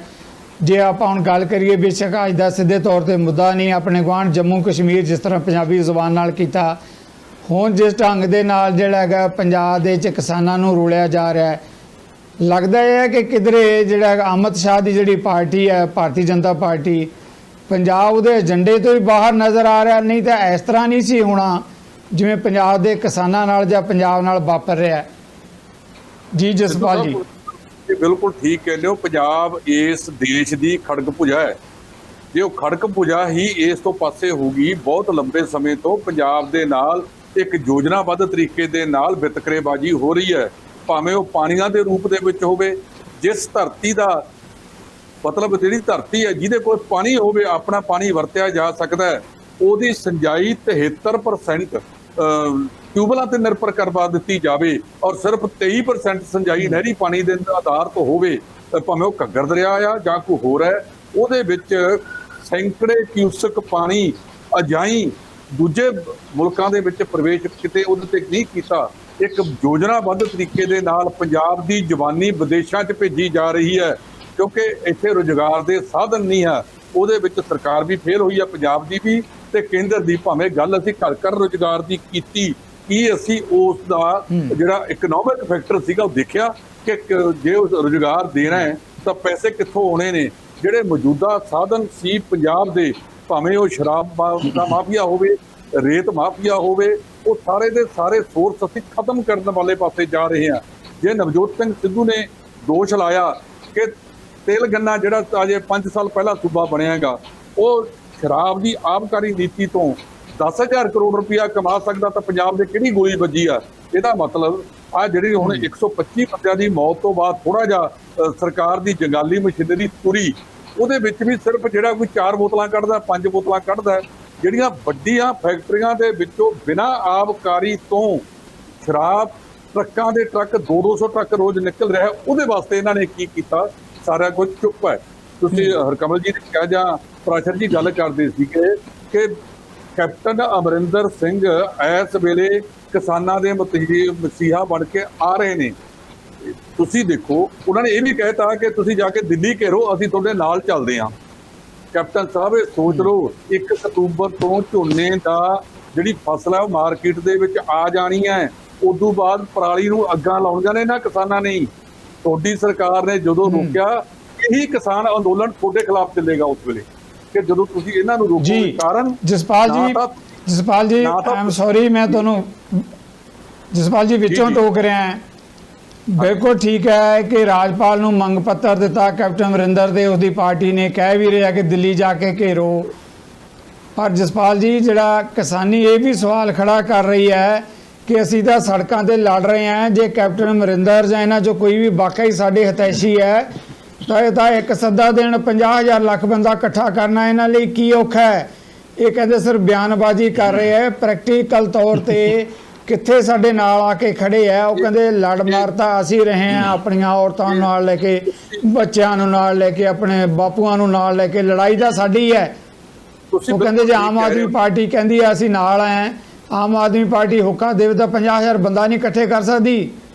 ਸੁਖਬੀਰ ਬਾਦਲ ਜਿਹੜਾ ਹੈਗਾ, ਹੋਰ ਹਰ ਰੋਜ਼ ਜਿਹੜਾ ਹੈਗਾ ਮਜੀਠੀਆ ਸਾਹਿਬ ਦੀ ਅਗਵਾਈ ਦੇ ਵਿੱਚ ਕਿਤੇ 5,000 ਕਿਤੇ 10,000 ਜਿਹੜੀਆਂ ਤਸਵੀਰਾਂ ਖਿਚਵਾ ਰਹੇ ਹੈ। ਕੀ ਕਿਸਾਨੀ ਅੰਦੋਲਨ 'ਚ ਇਹਨਾਂ 'ਚੋਂ ਕੋਈ ਉਹ ਤਾਕਤ ਨਜ਼ਰ ਆਈ ਹੈ ਸਿਵਾਏ ਮੀਡੀਆ ਦੀ ਬਿਆਨਬਾਜ਼ੀ ਤੋਂ? ਦੇਖੋ ਆ ਪਟਿਆਲੇ ਦੇ ਵਿੱਚ ਬਿਲਕੁਲ ਸਾਡੇ ਦਫ਼ਤਰ ਦੇ ਤੋਂ ਅੱਧਾ ਕਿਲੋਮੀਟਰ ਤੇ ਦੂਰ ਕਿਸਾਨ ਬੈਠੇ ਨੇ। ਹਰ ਰੋਜ਼ 10,000 ਦੇ ਕਰੀਬ ਕਿਸਾਨ ਆਉਂਦਾ ਹੈ, ਆਪਣੇ ਸਾਧਨਾਂ ਤੇ ਆ ਰਹੇ ਨੇ, ਕੋਈ ਸਰਕਾਰ ਨੇ ਪ੍ਰੋਵਾਈਡ ਨਹੀਂ ਕੀਤੇ ਉਹਨਾਂ ਨੂੰ, ਉਹ ਲੰਬੇ ਪੱਧਰ ਤੇ ਆ ਰਹੇ ਨੇ। ਤੁਸੀਂ ਕਿਹਾ ਵੀ ਕੈਪਟਨ ਸਾਹਿਬ ਦੇ ਸ਼ਹਿਰ 'ਚ ਬੈਠੇ ਨੇ, ਅੰਦੋਲਨਾਂ ਤੇ ਅੰਦੋਲਨ ਹੋ ਰਹੇ ਨੇ। ਅਕਾਲੀ ਦਲ ਦੀ ਸਥਿਤੀ ਤਾਂ ਮਰਾਸਨ ਰੁੱਸ ਕੇ ਘਰੋਂ ਵਗੀ ਸੀ। ਰਾਤ ਸ਼ਾਮ ਤੱਕ ਜਦੋਂ ਕਿਸੇ ਨਾ ਬੁਲਾਇਆ ਤਾਂ ਬੱਕਰੀ ਤੁਰੀ ਜਾਵੇ, ਬੱਕਰੀ ਦੀ ਪੂਛ ਫੜ ਕੇ ਆ ਕੇ ਘਰੇ ਕਹਿੰਦੀ ਮੈਂ ਤੁਹਾਡੇ ਕਿਸੇ ਤੇ ਨਹੀਂ ਕਰਨਾ ਸੀ, ਆ ਬੇਜਵਾਨ ਦੀ ਜਵਾਨ ਕਰਕੇ ਵਾਪਸ ਆ ਗਈਆਂ। ਉਹ ਤਾਂ ਆਪਣੇ ਆਪ ਨੂੰ ਕਿਸਾਨ ਹਤੈਸ਼ੀ ਹੋਣ ਦਾ ਮਰਾਸਨ ਦੀ ਬੱਕਰੀ ਵਾਂਗ ਪਹਿਰਾ ਦੇ ਰਹੇ ਨੇ। ਇਸ ਵੇਲੇ ਉਹਨਾਂ ਤੋਂ ਜਿਹੜੀ ਸਥਿਤੀ ਆ ਉਹ ਬਹੁਤ ਨਿਕਲ ਗਈ ਹੈ। ਦੁਬਾਰਾ ਉਸ ਲੈਵਲ ਤੇ ਆਉਣਾ, ਜਦੋਂ 24 ਜੂਨ ਨੂੰ ਇਹ ਆਰਡੀਨੈਂਸ ਲਿਆਂਦੇ ਸੀ, ਜੇ ਉਸੇ ਵੇਲੇ ਸੁਖਬੀਰ ਸਿੰਘ ਬਾਦਲ ਸਥਿਤੀ ਸਾਂਭ ਲੈਂਦੇ ਤਾਂ ਸ਼ਾਇਦ ਕਿਸਾਨ ਉਹਨਾਂ ਦੇ ਪਿੱਛੇ ਲੱਗ ਜਾਂਦੇ। ਪਰ ਹੁਣ ਚੀਚੀ ਨੂੰ ਖੂਨ ਲਾ ਕੇ ਸ਼ਹੀਦ ਬਣਨ ਵਾਲੀ ਗੱਲ ਹੈ। ਜਿਹੜੀ ਕਿਸਾਨੀ ਹੈ ਜ਼ਮੀਨੀ ਪੱਧਰ ਤੇ ਕਿਸੇ ਆਗੂ ਨੂੰ ਕੱਖ ਨਹੀਂ ਪਤਾ, ਬਲਦੀ ਤੇ ਤੇਲ ਪਾਉਣ ਦੀਆਂ ਗੱਲਾਂ ਕਰਦੇ ਨੇ। ਹੁਣ ਅਕਾਲੀ ਦਲ ਤਾਂ ਰਾਹ ਲੱਭ ਰਿਹਾ ਵੀ ਜਿਹੜੀ ਧਾਰਮਿਕਤਾ ਸੀ ਉਹ ਵੀ ਸਾਡੇ ਕੋਲੋਂ ਖੁੱਸ ਗਈ ਤੇ ਜਿਹੜੀ ਕਿਸਾਨੀ ਸੀ ਉਹ ਵੀ ਸਾਡੇ ਕੋਲੋਂ ਲਗਾਤਾਰ ਖੁੱਸ ਗਈ ਹੈ। ਅਸੀਂ ਕਿਸੇ 2022 ਚ ਕਿਸ ਰੂਪ ਚ ਆਵਾਂਗੇ? ਰਹਿੰਦੀ ਖੁੰਦੀ ਕਸਰ ਇਹਨਾਂ ਦੇ ਬਾਪੂ ਨੇ ਕੱਢਤੀ, ਉਹ ਵੀ ਚੁੱਪ ਰਹਿ ਜਾਂਦੇ ਤਾਂ ਬਹੁਤ ਵੱਡੀ ਗੱਲ ਸੀ। ਉਹਨਾਂ ਹੁਣ ਤੱਕ ਕਿਸਾਨ ਅਸੀਂ ਸੋਲੇ ਗਾਏ ਨੇ ਆਰਡੀਨੈਂਸਾਂ ਦੇ ਵੀ ਇਸ ਤਰ੍ਹਾਂ ਹੋ ਜਾਊਗਾ। ਤੁਸੀਂ ਮੈਨੂੰ ਦੱਸੋ, ਪਹਿਲਾਂ ਜ਼ਖੀਰੇਬਾਜ਼ੀ ਦੇ ਉੱਤੇ ਪਾਬੰਦੀ ਸੀ, ਇਹ ਨਵੀਂ ਆਰਡੀਨੈਂਸ ਦੇ ਰਾਹੀਂ ਜ਼ਖੀਰੇਬਾਜ਼ੀ ਕੋਈ 2 ਕਿੱਲਿਆਂ ਦਾ 1.5 ਕਿੱਲੇ ਦਾ ਕਿਸਾਨ ਤਾਂ ਇਹਦਾ ਕਰ ਸਕਦਾ। ਉਹਦਾ ਜੇ ਪਟਿਆਲੇ ਤੋਂ ਵੇਚਣਾ ਹੋਵੇ ਵੀ ਜਾ ਕੇ ਨਾਭੇ ਵੇਚਿਆ, ਉਹ ਇੰਨੀ ਸਥਿਤੀ ਨਹੀਂ ਉਹਦੀ ਹੈਗੀ, ਉਹ ਦੂਜੇ ਰਾਜਾਂ 'ਚ ਕਿਵੇਂ ਵੇਚੇਗਾ? ਇਹ ਤਾਂ ਵਪਾਰੀਆਂ ਲਈ ਹੈ। ਵੱਡੇ ਤੁਹਾਡਾਂ ਦੇ ਅੰਡਾਨੀਆਂ ਆਵਾਨੀਆਂ ਦੇ ਸੈਲੋ ਪੰਜਾਬ ਦੀ ਧਰਤੀ 'ਚ ਬਣਨ ਲੱਗੇ। ਇੱਕ ਬੰਦੇ ਨੇ ਇਹ ਵੀ ਦੋਸ਼ ਲਾਇਆਗਾ ਕਿ ਫੂਡ ਪ੍ਰੋਸੈਸਿੰਗ ਇਹਨਾਂ ਕੋਲੇ ਹੈ, ਤੁਸੀਂ ਚੈੱਕ ਕਰ ਲਓ, ਉਹਨਾਂ ਸੈਲੋਆਂ ਦੇ ਵਿੱਚ ਇਹਨਾਂ ਦੇ ਹਿੱਸੇ ਵੀ ਹੋਣਗੇ। ਬਹੁਤ ਵੱਡੇ ਸਵਾਲ ਜਿਹੜਾ ਹੈਗਾ ਛੱਡ ਕੇ ਜਾ ਰਹੇ ਹੋ ਤੁਸੀਂ ਪ੍ਰਾਸ਼ਾ ਜੀ। ਇੱਕ ਸਮੇਂ ਦੇ ਲਿਹਾਜ਼ ਨਾਲ ਮੈਂ ਸਵਾਲ ਇਹ ਵੀ ਲੈਣਾ ਚਾਹਾਂਗਾ, ਜਿੱਦਾਂ ਕੇਂਦਰ ਨੇ ਰਾਜਾਂ ਦੀ ਬਾਂਹ ਮਰੋੜੀ ਹੈ, ਜਿਨ੍ਹਾਂ ਮੁੱਦਿਆਂ 'ਤੇ ਆਪਾਂ ਚਰਚਾ ਵੀ ਕੀਤੀ ਹੈ। ਖੇਤੀ ਅਕਸਰ ਜਿਹੜਾ ਸਟੇਟ ਸਬਜੈਕਟ ਕਿਹਾ ਜਾਂਦਾ ਕਿ ਸਟੇਟ ਸਬਜੈਕਟ ਹੈ। ਹੁਣ ਨਾ ਤਾਂ ਕੈਪਟਨ ਅਮਰਿੰਦਰ ਜਿਹੜਾ ਸਭ ਤੋਂ ਵੱਡੀ ਜਿਹੜੀ ਪੰਜਾਬ ਦੀ ਆਪਾਂ ਗੱਲ ਕਰਦੇ ਹਾਂ, ਜਿਸ ਤਰੀਕੇ ਨਾਲ ਅਨਾਜ ਭੰਡਾਰ ਜਿਹੜਾ ਹੈਗਾ ਕੇਂਦਰ ਨੂੰ ਦਿੰਦਾ ਹੈ, ਪੂਰੇ ਦੇਸ਼ ਦਾ ਪੇਟ ਭਰਦਾ, ਢਿੱਡ ਭਰਦਾ ਹੈ, ਨਾ ਤਾਂ ਪੰਜਾਬ ਸਰਕਾਰ ਨੂੰ ਪੁੱਛਿਆ, ਨਾ ਉਹਨਾਂ ਨੇ ਆਪਣੀ ਜਿਹੜੀ ਭਾਈਵਾਲ ਪਾਰਟੀ ਸੀ ਉਹਨੂੰ ਪੁੱਛਿਆ। ਲੱਗਦਾ ਹੈ ਕਿ ਜਿਹੜੀ ਮੋਦੀ ਸਰਕਾਰ ਹੈ ਉਹ ਦੇਸ਼ ਦਾ ਜਿਹੜਾ ਸੰਘੀ ਢਾਂਚਾ ਹੈ, ਜਿਹੜਾ ਜਮਹੂਰੀ ਸਿਸਟਮ ਹੈ, ਉਹਦਾ ਵੀ ਗਲਾ ਘੁੱਟਣ ਲੱਗੀ ਵੀ ਹੈ। ਜੀ ਪ੍ਰਾਸ਼ਾ ਜੀ, ਇਸ ਮੁੱਦੇ ਤੇ ਵੀ ਮੈਂ ਕਮੈਂਟ ਚਾਹਾਂਗਾ ਤੁਹਾਡੇ। ਜਗਤਾਰ ਜੀ, ਗੱਲ ਤੁਹਾਡੀ ਠੀਕ ਹੈਗੀ ਹੈ। ਮੇਨ ਜਿਹੜੀ ਪ੍ਰੋਬਲਮ ਹੈ ਵह ਹੈ ਕਿ ਸੈਂਟਰ ਦੇ ਵਿੱਚ ਜਿਹੜੀ ਮੋਦੀ ਸਰਕਾਰ ਇੰਨੀ ਮਜ਼ਬੂਤ ਆਈ ਹੈ, ਲੋਕਾਂ ਨੇ ਅਸਲ ਵਿੱਚ ਚੁਣ ਕੇ ਭੇਜੀ ਹੈ, ਇੰਨੀ ਉਹਨਾਂ ਨੂੰ ਮੈਸਿਵ ਮੈਜੋਰਿਟੀ ਹੈ ਕਿ ਉਹ ਸਮਝਦੇ ਹੈ ਕਿ ਛੋਟੀਆਂ-ਮੋਟੀਆਂ ਗੱਲਾਂ ਤੇ ਆਪਾਂ ਸਟੇਟਾਂ ਨੂੰ ਕਿਸੇ ਨੂੰ ਵੀ ਕੰਸਲਟ ਕਰਨ ਦੀ ਲੋੜ ਨਹੀਂ। ਦੂਜੀ ਗੱਲ ਹੈ ਵह ਹੈ ਕਿ ਮੋਦੀ ਸਰਕਾਰ ਦੇ ਹੱਥ ਜਿਹੜੇ ਇਸ ਗੱਲ ਵੀ ਮਜ਼ਬੂਤ ਹੈ ਕਿ ਇੱਥੇ ਕਈ ਰਿਪੋਰਟਾਂ ਹੈਗੀਆਂ ਕਿ ਪੰਜਾਬ 'ਚ ਕੀ ਜਿਹੜੀ ਦੇਸ਼ ਦੀ ਜਿਹੜੀ ਐਗਰੀਕਲਚਰ ਹੈ ਉਹ ਐਫੀਸ਼ੀਐਂਟ ਨਹੀਂ ਹੈ। ਇਹਦੀ ਐਫੀਸ਼ੀਐਂਸੀ ਵਧਾਈ ਜਾਣੀ ਚਾਹੀਦੀ ਹੈ, ਕਿਉਂਕਿ ਕਿਸਾਨ ਨੂੰ ਜਿਹੜਾ ਹੈ ਉਹ ਬਿਜਲੀ ਪਾਣੀ ਫ੍ਰੀ ਮਿਲ ਰਿਹਾ ਹੈ। ਅਗਰ ਜੇ ਪੰਜਾਬ ਦਾ ਆਪਾਂ ਲਈਏ ਤਾਂ ਉਹ ਆਪਣਾ ਕੀ ਕਰਦੇ, ਬਿਜਲੀ ਪਾਣੀ ਯੂਜ਼ ਕਰਕੇ ਜਿੰਨਾ ਕੁ ਪੈਦਾਵਾਰ ਹੁੰਦੀ ਕਰਦੇ, ਉਹਨਾਂ ਨੂੰ ਇਹ ਪਤਾ ਹੈ ਕਿ ਅਸੀਂ ਜੋ ਕੁਝ ਪ੍ਰੋਡਿਊਸ ਕਰਾਂਗੇ ਉਹ ਵਿਕ ਜਾਣਾ ਹੈ। ਉਹਦੇ ਕਰਕੇ ਇਹ ਹੋਇਆ ਹੈ ਕਿ ਜਿਹੜੇ ਪੰਜਾਬ ਦੀ ਪ੍ਰੋਡਿਊਸ ਜਾਂ ਹਿੰਦੁਸਤਾਨ ਦੀ ਜਿਹੜੀ ਐਗਰੀਕਲਚਰ ਪ੍ਰੋਡਿਊਸ ਹੈ ਉਹ ਇੰਟਰਨੈਸ਼ਨਲ ਮਾਰਕੀਟ ਦੇ ਵਿੱਚ ਕੰਪੀਟੀਟਿਵ ਨਹੀਂ ਰਹੀ। ਤੁਹਾਨੂੰ ਯਾਦ ਹੋਣਾ ਕਿ ਈਵਨ ਮਨਟੇਕ ਸਿੰਘ ਆਹਲੂਵਾਲੀਆ ਨੇ ਵੀ ਇੱਕ ਰਿਪੋਰਟ ਇਸ ਦੇ ਬਾਰੇ ਦਿੱਤੀ ਸੀ ਕਿ ਬਿਜਲੀ ਪਾਣੀ ਦਾ ਕੋਈ ਪ੍ਰਬੰਧ ਕੀਤਾ ਜਾਏ, ਜਿਹਦੇ ਨਾਲ ਜਿਹੜੀ ਇੱਕ ਤਾਂ ਅੰਡਰਗਰਾਊਂਡ ਵਾਟਰ ਟੇਬਲ ਹੈ ਉਹ ਰੁਕੇਗੀ, ਜਿਹੜੀ ਡਿੱਗਦੀ ਜਾ ਰਹੀ ਲਗਾਤਾਰ, ਔਰ ਦੂਸਰੀ ਕਿਸਾਨਾਂ ਨੂੰ ਇਸ ਗੱਲ 'ਤੇ ਮਜਬੂਰ ਹੋਣਾ ਪਏਗਾ ਕਿ ਕਾਸਟ ਆਫ ਪ੍ਰੋਡਕਸ਼ਨ ਨੂੰ ਘਟਾਓ ਔਰ ਜਿਹੜੀ ਇਹਦੀ ਪ੍ਰੋਡਕਸ਼ਨ ਜਿਹੜੀ ਹੈਗੀ ਹੈ, ਆਊਟਪੁੱਟ ਹੈ ਐਗਰੀਕਲਚਰ, ਉਹਨੂੰ ਵਧਾਓ। ਅਤੇ ਮੇਰਾ ਤਾਂ ਖਿਆਲ ਦੇ ਵਿੱਚ ਇਹ ਹੈ ਕਿ ਸੈਂਟਰ ਦੇ ਵਿੱਚ ਕਿਸੇ ਨਾ ਕਿਤੇ ਇਹ ਸੋਚ ਵੀ ਕੰਮ ਕਰ ਰਹੀ ਹੈ ਕਿ ਹਿੰਦੁਸਤਾਨ ਦੀ ਜਿਹੜੀ ਕ੍ਰਿਸ਼ੀ ਹੈਗੀ ਹੈ ਉਹਨੂੰ ਕਿਸੇ ਨਾ ਕਿਸੇ ਤਰ੍ਹਾਂ ਐਫੀਸ਼ੀਐਂਟ ਬਣਾਇਆ ਜਾਏ, ਔਰ ਇਹਦੇ ਵਿੱਚ ਉਹ ਕਿਸੇ ਨੂੰ ਬਹੁਤਾ ਕੰਸਲਟ ਕਰਨ ਦੇ ਮੂਡ 'ਚ ਨਹੀਂ ਹੈ, ਉਹ ਨਾ ਹੀ ਉਹ ਕਰ ਰਹੇ ਹੈ। ਅਗਲੇ ਨੇ ਜੋ ਐਕਸਪਰਟਸ ਦੀ ਜੀ ਸਰ, ਬਿਲਕੁਲ ਜਿਹੜਾ ਕਰੀ ਜਾ ਰਹੇ ਸਰ, ਥੈਂਕ ਯੂ। ਜਦੋਂ ਕਾਰਪੋਰੇਟ ਹਾਊਸਿਸ ਦੇ ਹਵਾਲੇ ਕਰ ਦਿੱਤੀ, ਅੰਬਾਨੀਆਂ ਅਦਾਨੀਆਂ ਦੀ ਤਾਂ ਲੋੜ ਹੀ ਨਹੀਂ ਕਿਸਾਨਾਂ ਨੂੰ 2.5 ਏਕੜ ਵਾਲੇ ਨੂੰ ਕੰਸਲਟ ਕਰਨ ਦੀ। ਲਾਸਟ ਕਮੈਂਟ ਜਿਹੜਾ ਹੈਗਾ ਹਰਕਮਲ ਜੀ, ਇਸ ਮੁੱਦੇ ਦੇ ਉੱਤੇ ਜਿਸ ਤਰ੍ਹਾਂ ਦਾ ਕੇਂਦਰ ਦਾ ਮੂਡ ਹੈ, ਤੁਹਾਨੂੰ ਲੱਗਦਾ ਹੈ ਕਿ ਆਉਣ ਵਾਲੇ ਦਿਨਾਂ 'ਚ ਪੰਜਾਬ 'ਚ ਕਿਸਾਨੀ ਦਾ ਅੰਦੋਲਨ, ਕਿਉਂਕਿ ਕਿਸਾਨ ਜਥੇਬੰਦੀਆਂ ਨੇ 25 ਸਤੰਬਰ ਨੂੰ ਪੰਜਾਬ ਬੰਦ ਦਾ ਸੱਦਾ ਦਿੱਤਾ ਹੈ। ਕਿਤੇ ਉਹਨਾਂ ਨੇ ਬਾਦਲ ਘੇਰਿਆ ਵਾ, ਕਿਤੇ ਪਟਿਆਲਾ ਘੇਰਿਆ ਵਾ। ਤੁਹਾਨੂੰ ਲੱਗਦਾ ਹੈ ਕਿ ਆਉਣ ਵਾਲੇ ਦਿਨਾਂ 'ਚ ਅੰਦੋਲਨ ਹੋਰ ਭਖੇਗਾ? ਜਿਹੜਾ ਕੇਂਦਰ ਦਾ ਮੂਡ ਹੈ, ਸਿਰਫ 2 ਲਾਈਨਾਂ ਦਾ ਕਮੈਂਟ ਜਿਹੜਾ ਹੈਗਾ। ਦੇਖੋ ਜਗਤਾਰ ਜੀ, ਤੁਸੀਂ ਇੱਕ ਗੱਲ ਅੰਡਰਸਟੈਂਡ ਕਰੋ, ਪੰਜਾਬ ਖੇਤੀ ਪ੍ਰਧਾਨ ਸੂਬਾ ਹੈ ਔਰ ਸਾਡਾ ਜਿਹੜੀ ਸੂਬੇ ਦੀ ਆਰਥਿਕਤਾ ਸਾਰੀ ਖੇਤੀ ਦੇ ਸਿਰ ਤੇ ਖੜੀ ਹੋਈ ਹੈ। ਜਦੋਂ ਇੱਕ ਇੰਨਾ ਭਾਰੀ ਤੁਸੀਂ ਕਹਿ ਸਕਦੇ ਹੋ ਸੈਕਸ਼ਨ ਇਸ ਵੇਲੇ ਟੋਟਲ ਬਗਾਵਤ ਦੇ ਮੂਡ 'ਚ ਹੈਗਾ, ਉਹਨਾਂ ਨੂੰ ਇਹ ਲੱਗ ਰਿਹਾ ਹੈ ਕਿ ਸਾਨੂੰ ਮਿੱਟੀ 'ਚ ਰੋਲਣ ਦੀ ਕੋਸ਼ਿਸ਼ ਹੋ ਰਹੀ ਹੈ, ਤੇ ਅੰਦੋਲਨ ਤੇ ਪੰਜਾਬ 'ਚ ਦੇਖੋ ਆਉਣ ਵਾਲੇ ਦਿਨਾਂ 'ਚ ਬਹੁਤ ਵੱਡਾ ਖੜਾ ਹੋਏਗਾ। ਇਸ ਗੱਲ ਦਾ ਬਹੁਤ ਵੱਡਾ ਔਰ ਸਖਤ ਵਿਰੋਧ ਵੀ ਹੋਏਗਾ, ਇਹਦੇ 'ਚ ਕੋਈ ਦੋ ਰਾਏ ਨਹੀਂ। ਔਰ ਜੋ ਮੈਨੂੰ ਨਜ਼ਰ ਆ ਰਿਹਾ ਹੈ, ਜਿਵੇਂ ਤੁਸੀਂ ਪੁੱਛਿਆ ਸੀ ਪ੍ਰਾਸ਼ਰ ਸਾਹਿਬ ਨੂੰ, ਇਸ ਸੰਘੀ ਢਾਂਚੇ ਨੂੰ ਵੀ ਗਵਰਨਮੈਂਟ ਨੇ ਸੰਘੀ ਢਾਂਚੇ ਦੀ ਵੀ ਸੰਘੀ ਮਰੋੜ ਕੇ ਰੱਖਤੀ ਹੈ ਬਿਲਕੁਲ। ਉਹ ਕਨਸੈਪਟ ਵੀ ਜਿਹੜਾ ਸਾਡਾ ਸੀ ਵਿਧਾਨ ਦਾ ਖਤਮ ਕਰ ਦਿੱਤਾ ਹੈ। ਲੋਕਤੰਤਰ ਦੀ ਕੋਈ ਜਿਹੜੀ ਗੱਲ ਸੀ ਉਹ ਵੀ ਨਜ਼ਰ ਨਹੀਂ ਆ ਰਹੀ। ਜਿਹੜੀਆਂ ਸਾਡੀਆਂ ਖੁਦ ਮੁਖਤਿਆਰ ਸੰਸਥਾਵਾਂ ਸੀ ਉਹਨਾਂ ਦਾ ਵੀ ਗਲਾ ਘੁੱਟਿਆ ਗਿਆ। ਤਾਂ ਮੈਂ ਸਮਝਦਾ ਕਿ ਇਹ ਆਉਣ ਵਾਲੇ ਦਿਨ ਜਿਹੜੇ ਨੇ ਉਹ ਖਤਰਨਾਕ ਤੇ ਭਿਆਨਕ ਹੋਣਗੇ। Thank you Jaspal Dhillon. Last comment, ਜਦੋਂ ਆਪਾਂ ਮੂਵਮੈਂਟ ਦੀ ਗੱਲ ਕਰਦੇ ਹਾਂ, ਜਿੱਦਾਂ ਹਰਕਮਲ ਜੀ ਨੇ ਕਿਹਾ, ਜੇ ਪੋਲੀਟੀਕਲ ਪਾਰਟੀਆਂ ਬੋਧੀਆਂ ਹੋ ਗਈਆਂ, ਲੋਕਾਂ ਦੇ ਭਰੋਸੇ ਤੇ ਖਰਾ ਨਹੀਂ ਉਤਰਦੀਆਂ, ਤਾਂ ਜਿੱਦਾਂ ਤੁਸੀਂ ਪਹਿਲਾਂ ਨਵਜੋਤ ਸਿੱਧੂ ਦਾ ਜ਼ਿਕਰ ਕੀਤਾ ਹੈ, ਇੱਦਾਂ ਦਾ ਜਾਂ ਕੋਈ ਹੋਰ ਇੱਦਾਂ ਦੇ ਨੇਤਾ ਜਿਹੜੇ ਹੈਗੇ ਆ, ਇਹ ਸੰਘਰਸ਼ਾਂ 'ਚੋਂ ਜਨਮ ਲੈ ਸਕਦੇ ਆ। ਕਿਉਂਕਿ ਪੰਜਾਬ, ਇੱਕ ਗੱਲ ਤੁਸੀਂ ਵੀ ਜਰਨਲਿਸਟ ਹੋ, ਮੈਂ ਵੀ ਲੰਬੇ ਸਮੇਂ ਤੋਂ ਪੰਜਾਬ ਨੂੰ ਕਵਰ ਕਰਦਾ ਆ ਰਿਹਾ। ਪੰਜਾਬ ਲਹਿਰਾਂ ਦੀ ਧਰਤੀ ਹੈ, ਜਿੱਦਾਂ ਪ੍ਰਾਸ਼ੀ ਜੀ ਨੇ ਕਿਹਾ, ਹਰਕਮਲ ਜੀ ਨੇ ਕਿਹਾ ਕਿ ਲਹਿਰਾਂ 'ਚ ਨੇਤਾ ਜਨਮ ਲੈਂਦੇ। ਆਪਣੇ ਕੋਲ ਸਮਾਂ ਨਹੀਂ ਹੈ, ਪਰ ਸੰਖੇਪ 'ਚ ਮੈਂ ਤੁਹਾਡੇ ਕਮੈਂਟ ਜ਼ਰੂਰ ਚਾਹਾਂਗਾ ਇਸ ਮੁੱਦੇ ਤੇ। ਜਗਤਾਰ ਜੀ, ਜਿਹੜਾ 2014 ਦੇ ਵਿੱਚ ਬਦਲਾਅ ਵਾਲੀ ਨੀਤੀ ਆਈ ਸੀ, ਉਹ ਵੀ ਪੰਜਾਬ ਤੋਂ ਹੀ ਆਈ ਸੀ। ਉਹ ਪਾਰਟੀ ਜਿਹੜੀ 5 ਸਾਲ ਪਹਿਲਾਂ ਬਣੀ ਆ, ਉਹਨਾਂ ਨੂੰ ਜੇ ਲੋਕ ਸਭਾ ਦੀਆਂ 4 ਸੀਟਾਂ ਦਿੱਤੀਆਂ ਤਾਂ ਉਹ ਪੰਜਾਬ ਵੀ ਬਦਲਾਅ ਚਾਹੁੰਦੇ ਸੀ, ਦੋਨਾਂ ਪਾਰਟੀਆਂ ਨੂੰ ਨਕਾਰਾ ਕਰਨਾ ਚਾਹੁੰਦੇ ਸੀ। ਇਹ ਵੱਖਰੀ ਗੱਲ ਹੈ ਕਿ ਉਹਨਾਂ ਨੇ ਪੰਜਾਬੀਆਂ ਦੀ ਨਬਜ਼ ਨਹੀਂ ਫੜੀ। ਇਹ ਜਿਹੜਾ ਇਸ ਵੇਲੇ ਚੱਲ ਰਿਹਾ ਹੈ, ਆਮ ਤੌਰ ਤੇ ਹਾਈ ਕੋਰਟ ਦੇ ਹੁਕਮਾਂ ਮੁਤਾਬਕ ਪਟਿਆਲੇ ਦੇ ਵਿੱਚ ਜਿਹੜਾ ਅੰਦੋਲਨ ਸੀ, ਇਹ ਸੰਗਰੂਰ ਰੋਡ ਤੇ ਮਹਿਮਦਪੁਰ ਮੰਡੀ ਦੇ ਵਿੱਚ ਲਾਇਆ ਜਾਂਦਾ ਸੀ।